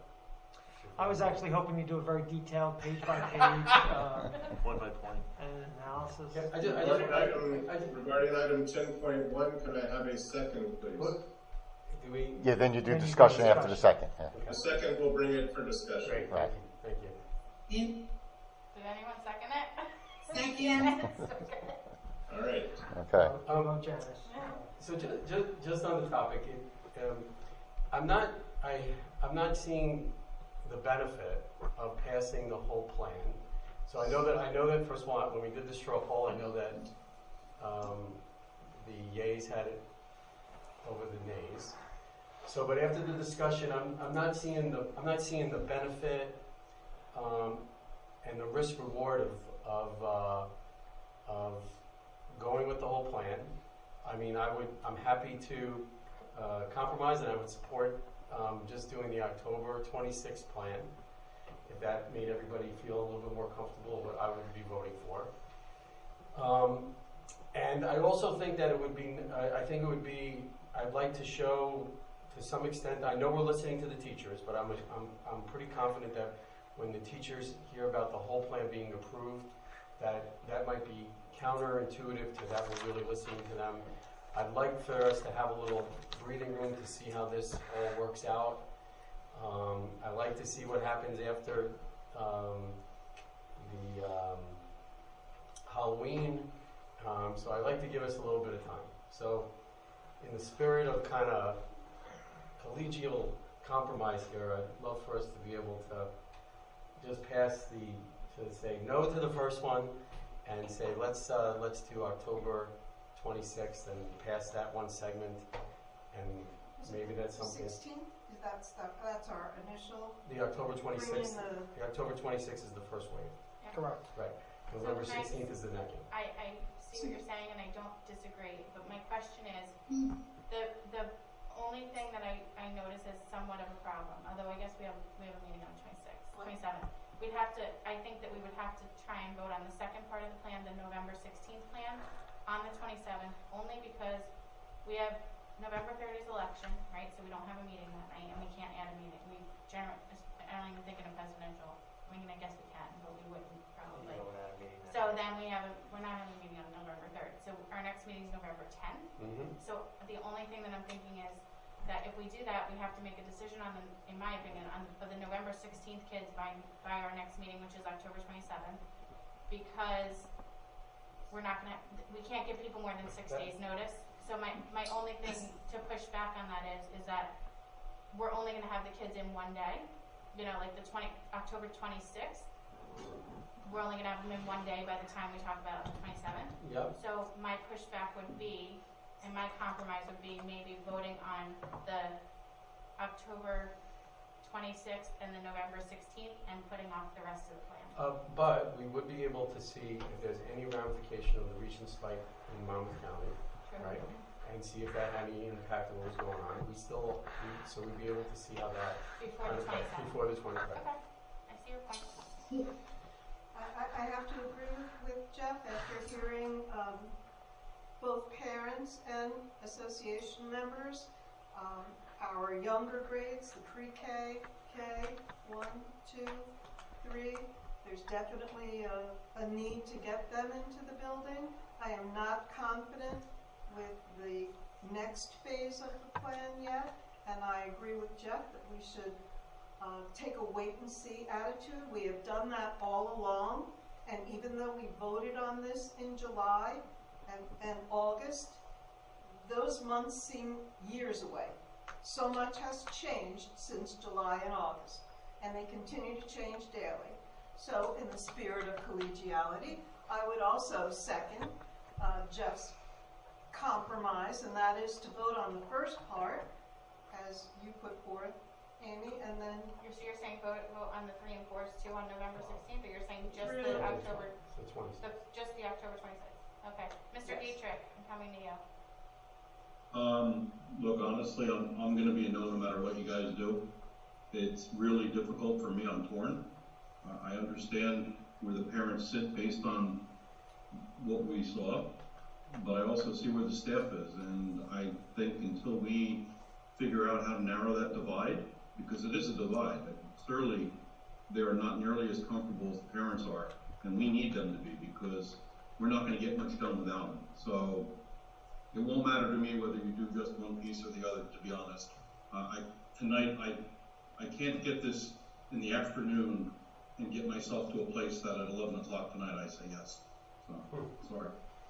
And I'll just say, I think it's incredibly disappointing that this wasn't shared. You know, I have the virtue of being on the task force, and I think it was, you know, unfortunate that this wasn't shared with the board over the weekend and yesterday, because I think if you had seen the data in its totality and read the parents' comments, and really had a chance to dive into this more deeply, you might have a different opinion, or at least a more informed opinion. I think it's disappointing that, you know, that you don't have the benefit of that to be able to do so tonight. I really do. Could be. Because I'm not sure what it is that folks are looking for to be comfortable with this.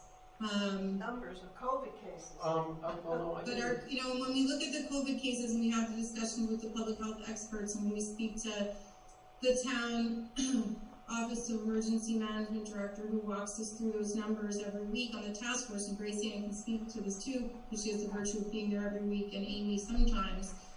You know, the cases in Monmouth County, they're not in Ocean, and the numbers, while they're rising, are nothing like we've seen before, and they are not among the demographic of our students who are coming back to the schools. But, you know, I think it is what it is. You know, we'll see as much as we can do in terms of moving forward and plotting forward in our plan. Yeah, I think it's the I think it's also the teachers being very split on this. Yes, I think that's really. important. I mean, without them, we don't function, as yeah. Jim said, and Jeff, and Mike, and Lorianne. Yeah, I just would like to see us work with them. I'd like to see us work with them and find some ways to make them more comfortable before I'm a yes. That's all. Absolutely. Yeah, and I said that earlier. I think it's, you know, I think we do have to figure out a way to make sure that everyone is comfortable, from the teachers to the staff to the administrators to the parents of the full remote kids to the people who want to send their kids back full time. We need to get to consensus on all of this. And we need to figure out, you know, I hope the administration is going back to the people who said that they are not comfortable with our communication, not comfortable with, you know, the safety of our schools, and asking what can we do to improve that, and doing that for the teachers and for the parents to get everyone to a higher level of comfort.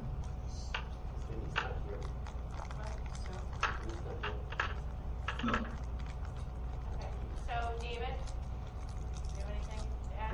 I'm sorry, can I just add one thing real quick? So, you know, I just want to, you know, I appreciate and certainly would always want to give people more time to review. I mean, obviously we had a survey that was due on Thursday, and believe me, you know, nobody's sitting on information. It's a lot to go through, and we wanted to make sure that we had all of the information available to you and create the presentation and do what we need to do. That took, you know, much of the weekend to do. So I agree. I would think it would have been great for you to have more time to review it. But, you know, this is a situation where, you know, we're getting it to you as quickly as we possibly can, realizing that everybody needs a day off every now and again. Yeah. So, just well, I mean, myself and Grace Ann, I guess, had, because of the wellness committee, and you walked us through the results, we had a little bit more that we saw before, and not the hard copy, but the Zoom version. Administrators need wellness too. Yes. Just thought I'd mention. So that kind of impacted my sure. fall. Okay. Mr. Haddon, do you have anything to add? It's voting yes, so yeah, let's go back to kids in school. Well, I think you have to vote on the motion. We have to vote on it. We have to vote on the motion, which is the entire plan, and then we have to go from there with whether we'll talk about it once we get to the second part. So, you already have your second. So we're going to vote on the plan as it is listed, and as Dr. Stankiewicz proposed. Okay, it's 10.1. Mr. Dietrich. No. Ms. Fuller? Yes. Ms. Gilman? No. Mr. Haddon? Yes. Dr. Marshall? Yes. Ms. Tallarico? No. Mr. Weinstein? No. And Ms. McGovern? Yes. Okay, 4-4. Look at that, an even split. That's why I was asking what the each was. So it does not carry. So it does not carry. Right, My vote somebody doesn't has to count make twice. a motion on the other. So now I make a motion to, I make a motion that we vote on the 1026 portion of the plan. Wait, say again, Amy? I'm making a motion for the 1026 part of the plan to come forward. Only. Only. With the idea that we will vote. That we're gonna discuss and talk on the 27th, on the 27th, we're gonna vote on the rest of the plan. Can I just ask before we move forward with this? Well, obviously, we know where I'm gonna vote, but would the board feel more comfortable, rather than just saying we're going from today, the 13th to the 27th, should we add a meeting next week to discuss this further, so that, even if it's a special meeting on this topic, to discuss this further so that we know by the time we get to the 27th, the board will feel like they at least are informed, or asking questions, or getting the information that they need to make, to take another vote on the 27th. Well, I don't know, I hear you, but I don't know how much more information we're gonna have next week to add a meeting. If people are talking about, I think there's more of the comfort is the COVID numbers, and if numbers go up, keep going up. So we can certainly think about it on this Friday and make a decision on that. But if there's really if on Thursday when you have your task force meeting with OEM and everybody, I would say if there's no change in the numbers that make it I don't want to speak for Jeff and Irene, but I feel like from what I'm hearing mostly from you guys about this part, that they are more worried about the time for the numbers. Well, and I don't want to speak for my colleagues either, but I think some members said they wanted more time to absorb the information that they just had the opportunity to see today. Some members want to see what progress we can make with working with the teachers to see if we can make them more comfortable with this timeline, or a timeline, modified timeline. So I think some of this has to do with the COVID numbers in the town, the county, and the area for sure. But those, we know those change every day, right? So I think some members did express, more actionable items in terms of things that we, the administration and the teachers, need to be working on to see if we can get the teachers to a place where they're comfortable. And we can, and that's something that we'll have to address and factor into the vote, and we'll work with that. But that's more what I was referring to. Yes, I think that's 1,000% correct. Okay. Is there a wellness committee meeting before the 20th? Not sure. We just had one Friday. We just had one. I'm not sure. I don't know when the next It's the 23rd, the next week. The 23rd? Before the 27th, I think we should have a meeting until the wellness committee meets, and they have the comments. We weren't privy to the comments, but the wellness committee is privy to the comments that came out on the survey, and they probably would be instrumental in giving us more information of how we can work with the staff. But I would expect that in this period of time, that some of the things that Mr. Riley brought up, you'd be working with him. Sure, of course. What the principals have brought up. Every day, it's what the ongoing, every rest day. of the issue is. We don't wait for meetings to discuss this. This is every day. These discussions are going on. Okay, but let's I can't see you. let's first vote. Let's first vote on let's table the whole meeting next week thing for just a minute. Let's vote on whether we're going to vote for the plan on 10. Dr. Stamos, is there any reason why you couldn't share the comments from the survey with the full board? Not at all. I can do that. Go ahead. Can you not hear us, Jenna? I lost audio for a second. Okay, Dr. Schmeickwitz can share the comments with the full board, number one. And number two, we're gonna stop talking about meeting next week for a second, vote on the 1026, and then go back to the meeting. Okay? So I need a second on my motion, which was to. Second. Okay. Who was that? Was that Janice? Janice. Okay. All right. So this is, we'll call it 10.4. This is the 1026 portion of the recommended plan. Mr. Dietrich. No. Mrs. Fuller. Explain that, please. We're just We're voting just on gonna vote on the plan as it relates to Pre-K to October two. 26th. Through the 26th. pre-K to 2. And 5. Okay. Well, and all the others that were laid out for everything that applied to October 26th. Correct. Everything that applied to October 26th. And looking to at that 504 situation. And looking into 504s, I'm that's sorry? part of it as well. That's what I just said. Yes. We're gonna look at that as well. Okay, Mrs. Fuller. Why was that added? That seemed to be the consensus of a number of our Look at it, parents. but to not- look at the number. We're gonna look at it, but we're not gonna, okay.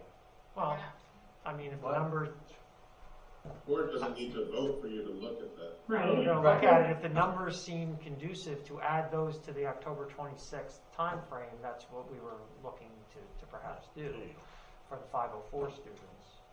If you would prefer we not do that, that's fine. But I think that would be much in the same way you have been adding additional students to 4-day schedule over the course of the last few weeks as it was deemed appropriate with Ms. Zona and others in the building, right? Correct. Which we have not voted on that process. Correct. Okay. Okay, Okay. good. Any other questions, discussion? Okay, we're on Mrs. Fuller. Oh, I'm sorry, it's recent. go ahead. Why are we voting on this, but we didn't vote for the other kids that came back? Because there are 20 and 30 kids at a time. These are bringing back full grade levels and a major alteration to our plan, as opposed to trying to meet the needs of small groups of kids who are struggling significantly and needed to be in 4 days a week. So is this an alteration of our plan, or this is a continuance of our plan? Well, yeah, right, correct. Not an alteration, but it's obviously it is defining, it is formalizing the addition of bringing more grade levels in as originally laid out in our in the original plan as what we would like to do. Now this is formalizing it. And also, when I spoke to the county superintendent about the previous situations, he said you don't have to change your plan. But when I spoke to him about this, he said you should revise your plan. Can you give me those grade numbers again that will be coming in? Pre-K to 2 and 5. Pre-K to 2 and 5. Yes. Thank you. Okay. I don't know where you are. We're good. We're on Mrs. Fuller. Mrs. Fuller. Yes. I mean, it's in the presentation. Yes. Okay. Yes. Mrs. Gilman. Yes. Mr. Haddon. Yes. Dr. Marshall. Yes. Mrs. Tallarico. Mrs. Tallarico.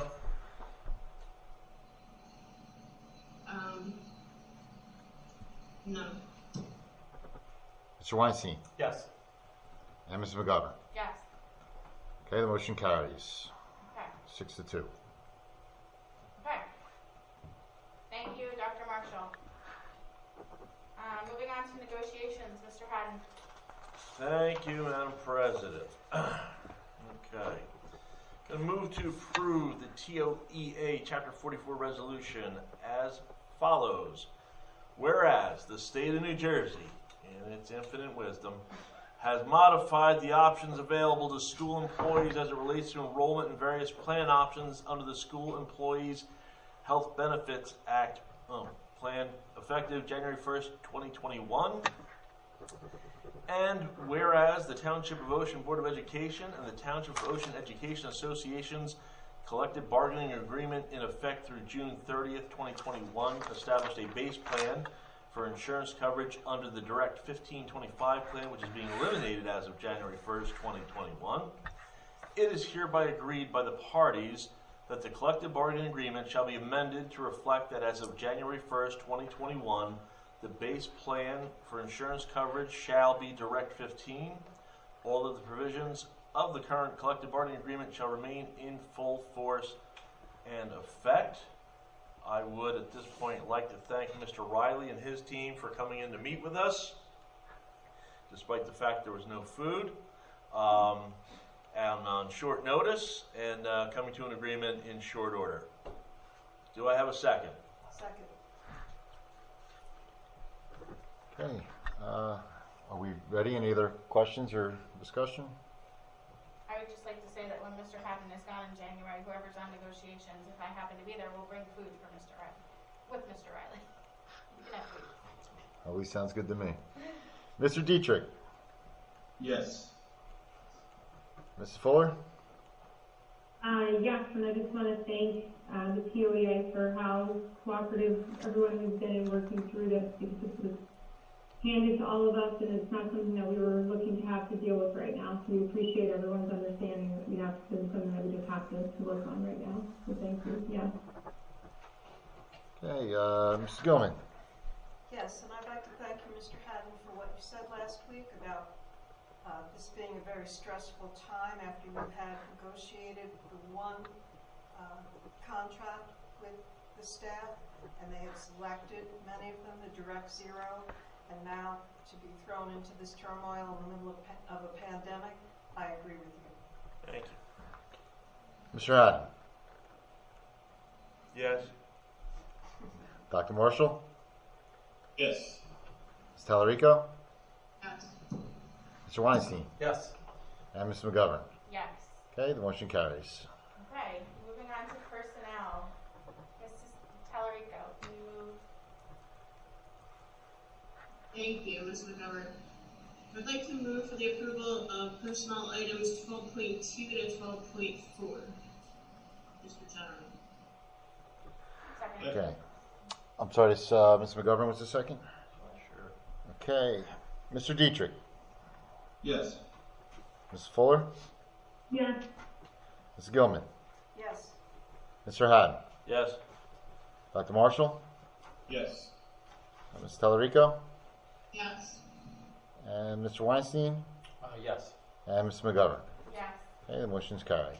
Before we move out of personnel, I just wanted to make sure we didn't get a chance to really discuss it in personnel, in exec, and we can discuss it here. If there's anybody that has any questions on 12.5, which is the Community Information Coordinator.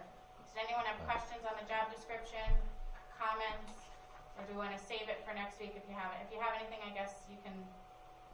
Are you going to post it immediately? We have to still approve it, so it's discussion this week, discussion workshop next week, and then it'll be posted. We'll vote on it next, on the 27th. 27th, yeah. So, if there's any questions or comments that anyone has after reading it again, that you have for Mr. Generon or for Dr. Spankowitz, please reach out to them unless you have something right now that somebody thought of. No, I'm just very thankful to see it on here. Okay. All right. Okay. Thank you. Moving on to public relations. Mr. Dietrich. Thank you, Madam President. One topic for the evening, discussion of Board of Education goals. And I continue our discussion. Okay. So Mr. Janner and myself went through our notes from last week, kind of combined them, went over them again today, and wrote them out. So if we want to read through them, we can. The one big change was we had 6. We combined 5 and 6 together, which was social emotional learning as well as equity, because it was talking about committees and stuff, and I felt like we didn't need 2 goals about committees, that it kind of made sense to say that we support all district committees. So you can take this. You can unplug it completely. Here. Sorry.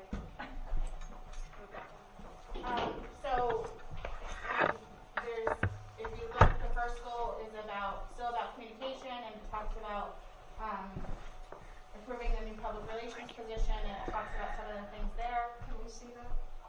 What do you mean? It's Mr. Dietrich. I think he has the Mr. wrong one Dietrich, up. you have Yeah, he does have the 2019-20 wrong. up. Can you pull up? Oh, my 2020 fault. The new one.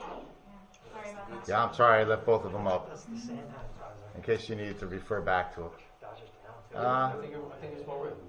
Well, it was on Dodgers the, Rays series. it was But it should, afterwards. Braves, I mean, Braves. So is there's it not there? It's there. Southeast Special. No. It should I be, saw it before. Maybe you have to refresh.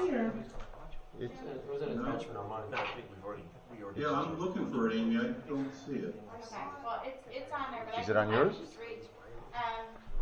The first one is about more effectively communicate with all stakeholders to ensure equitable, safe, and inclusive environment, educational climate within the district and community, specifically recognizing the changing pace of information and the evolving needs by which people access information.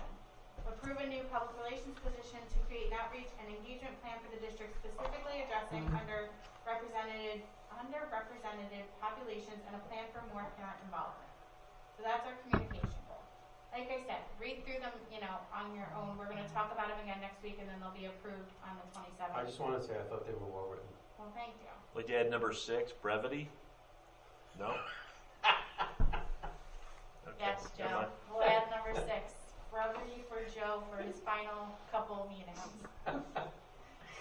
So, we added that goal. We talked about student achievement in the second goal. We talked about policies for recruiting practices. As we've talked about, we talked about negotiating an agreement, and then to support district communities with an emphasis on social emotional learning, health and safety, and educational equity for the entire school community. So, I hope that we Good. took the notes to the right place. I would suggest again that if you look over them over the next couple of days, reach out to me. We can discuss, or we can talk about them in our meeting next week. Anybody have any questions? That's good. Okay. Thank you, Mr. Dietrich. President McGovern? Yes. You just alluded to it, although I don't know if you intended to. We meant to go back after the vote as to whether or not we wanted to meet again next week. I don't know if that was we'll flip the tongue right there. We said we could talk about it next week when we meet, but we never went back to that discussion. I just assumed to spend every Tuesday with you guys, so I think that was more of a slip of the tongue. But we can go back to it either in old business or new business, because it's kind of a little bit of both. So I guess the question is, how about we do we want a straw poll? What do we think? I feel like we've done so many polls this evening, of whether we think we need a meeting next week, that we think, I guess Dr. Stabankwitz, how much more information, or different information do you think you'll have prepared for next Tuesday night versus the following Tuesday? In order to be able to address the November 16th portion of the recommendation? Probably not much. I don't know that there will be much more information at that point. Obviously, COVID numbers, we know sort of what the next week brings, but that's still a month away from November 16th. It's, I that thought the wouldn't give reason us we anything didn't have a meeting was very so that we definitive. could do virtual. The NJ. The training. That is the reason why there's generally not a meeting next week, is because of teacher convention. Board of Ed. I tend to think, in my opinion, which I feel like I keep giving, and please all of you jump in, I feel like an email out to the board maybe of some things that are being worked on or discussed maybe would be sufficient for me to not have to come in on Tuesday, but I'm okay to be here too if that's the consensus of the board. So, Mr. Dietrich, Dr. Marshall. You already know how I feel, so it's not going to change me. I would prefer not to have another meeting. Okay. Anyone here? You would prefer not to have a meeting. Joe? So I'm good till 27. 27? Yeah. Mr. Weinstein, you and Janice and Ms. Fuller should go out for coffee next Tuesday night. Janice, you want to go out for breakfast that morning or something? Outdoor dining? Yeah, outdoor dining. Outdoor dining, yes. Okay, so I think the consensus is not to meet, but maybe we can have some sort of email out to the board if there's some changes or anything that you can give us maybe by next Tuesday. But I think also making sure people just make clear what is, how we advance the conversation in one direction or the other, right? Right. Okay. Any other old business? Well, just on the topic of this topic, as redundant, what information do, I think board members who are, who voted no on the long-term plan, you think if they indicate what information they need, I know somebody referenced the comments on the survey. I know like Mr. Dietrich wasn't comfortable voting tonight because he just saw the survey today. So does he need more information, or does he just need more time to digest what's in front of him? It would probably be wise to get a more exact pulse on the teachers that this impacts in that. Yeah, we have a pretty good idea of that right now. So that would be probably the thing. Okay. So if you have concerns that you would like Dr. Stepankowitz to speak to exactly on the 27th, then please get them to Dr. Stepankowitz. Okay? All right. Any other old business? I have a question about technology that came up last week. We were talking about webcams. I just wondered, is there a way to get from the help desk the number of help requests that have come in, say, in a week?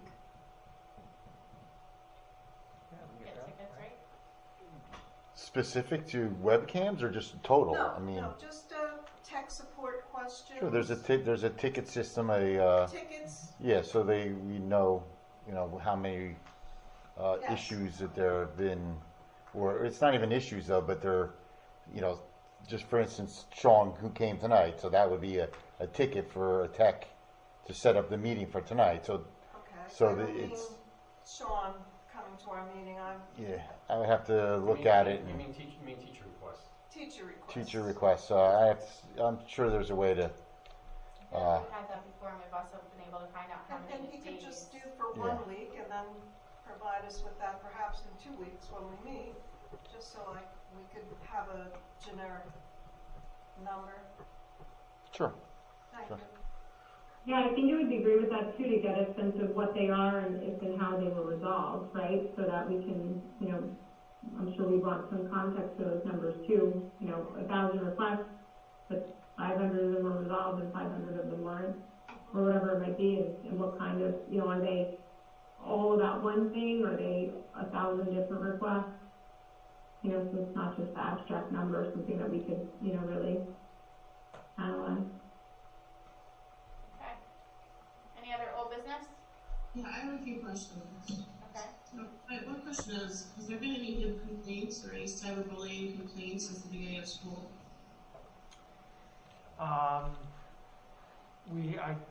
It's my understanding we have one that I'll be presenting on the 27th. My other question is, who are the new anti-bullying specialists? I don't know if those have been established yet. It's still the principals. I'd have to double check to see if we've established new folks at this point. And my last question is that the wellness committee, some of the numbers have dropped because of the scheduling changes. So I was just wondering if we could possibly recruit more parents or professionals in the community that would be part of the committee, because we started with 23 and I think we're down to 12. Wow. Really? Sure. I didn't notice how many people on the last poll. Yeah, of course we can absolutely look to. Is that the amount that were on the last call, Grace Ann? There was 13 with Dr. Stepankowitz on the last call, and that included me, you, Ms. Silver, Mr. Pascal. Is it the time of the day that we're doing it that makes it a little rough? Well, we're doing it on Wednesdays at 11. I believe it was at 11, and now it's Friday at 1. I think that changed, for a lot of people. Thank you. Any other old business? Yes, Ms. Fuller. Where are we in terms of the district getting our own Zoom account that's capable of running these meetings? I know it's been something that we talked about at least months ago at this point, that a purchase order is being put in so we could purchase that level of account access for Zoom. Because I think I mean, obviously, we appreciate what Mr. Dietrich's been doing, but I think, you know, it would be appropriate, as we discussed, for the district to be doing it. But I also think it'd be appropriate for us to then have our own video recording record of this meeting, so that if we wanted to say post it on the district Facebook page, we have our own secure copy of the Zoom recording that we could be sharing of the official audio and video. I mean, we have them now. We have one now. You know, we host meetings all the time. No, I know. I thought there was a question. Well, then why are we using it for the board meetings? I thought at some point it was raised that we needed an account. You know, obviously there's different levels of accounts in Zoom, so that we could host a meeting of this size. We have up to 500 guests. So I don't know that we've gone over that. I think we have. No, Yeah, we have actually. I've got the stats for that. I think I sent it to you and Amy, the one that went over it, but not often. I mean, look, 500. I think twice we've broken it at a simultaneous. The most we've had individual log in, log out was 906. So, but I mean, look, for the cost difference, Ken, just get one that's 1,000 like mine. Yeah. But has the ability to record it. None of my companies do. We don't allow it. Right, I think it's just important. I mean, we should be having, why don't we have a record of this, right? And if, I think, you know, for the district to be able to post our own reference for members of the community to go back to, so that there is an official recording of this. Well, just to be clear, we do have an official recording of this. It's audio. It's not video. So we, just as we've done for the past 30 years or whatever, there's an audio recording of the meeting. It's posted to the website. It's not a video, but it is an audio. So there is a documentation of the meeting. Right, but I think we don't post it on our Facebook page as far as I know, and I don't know that it's easily accessible for folks since we've discussed before on the Facebook page, on the website. And I think a lot of people would be more interested, and I think we've seen this play out, to go back and actually watch the meeting. So since we are operating in this format, you know, and the technology does exist to just simply press record at the start of the meeting, that we could then do that and then have our own record of the meeting that we could share with the public. Because it is being shared, but I think it would be beneficial, as we've all learned, for it to be an official recording. Well, that's up to the full board. I mean, I know we've had this discussion about videotaping the meetings before, and it's never, it was never approved by the majority of the board to videotape board meetings. So if that's what we're looking to do now, we can certainly do that. Right. Well, we can bring that up to discuss. I mean, maybe we'll put it on agenda again. Okay. Any other old business? Any new business from the board?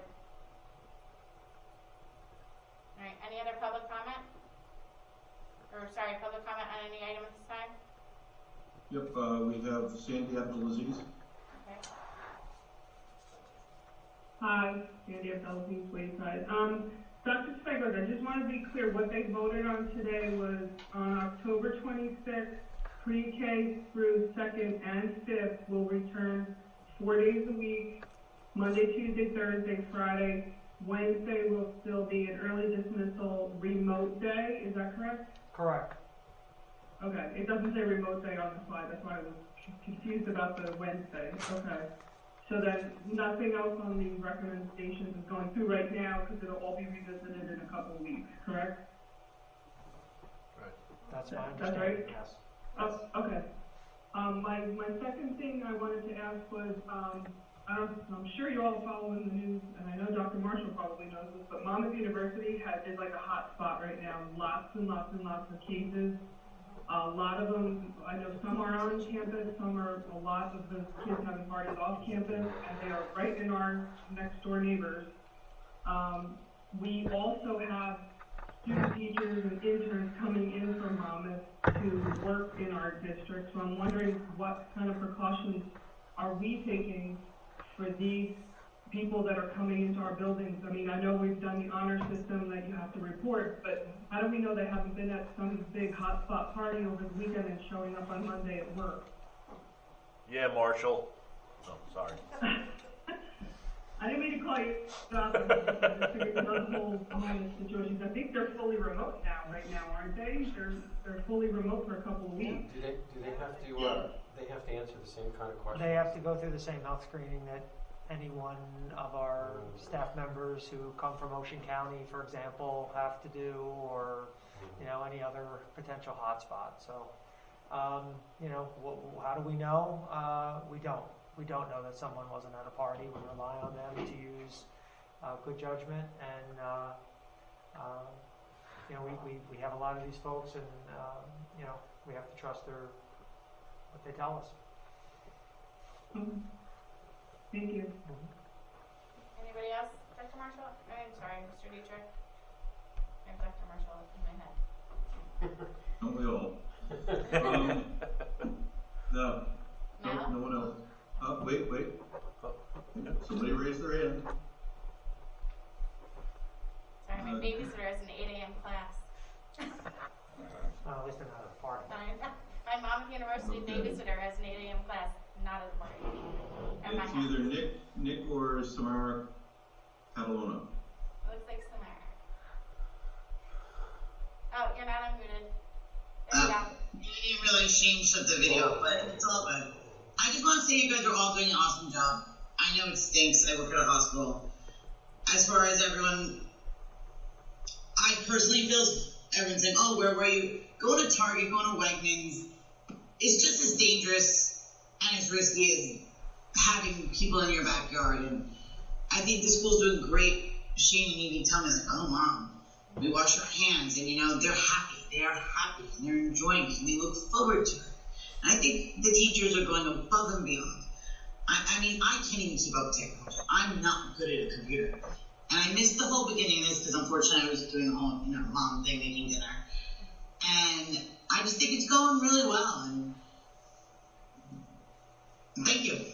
I guess that's about all I have. It doesn't really matter what party someone was at. You could have went to Walmart, touched something, and put your finger in your eye. And it's the same thing in all essence. Probably worse. We should adjourn on the great job. Well, thank you, and thank you for your work in the hospital. Thanks. You guys rock, though. You're the real heroes now. We're over. We kind of got it settled now. Thank you. Okay. Anybody else, Mr. Dietrich? Going once? Going twice? Nope. Can I have a motion to adjourn? I'll make a motion. Second? Thank you. Good night, everybody. Good night. Sweet Prince. Okay. Flights of angels speed thee to thy rest. Hey, Ken?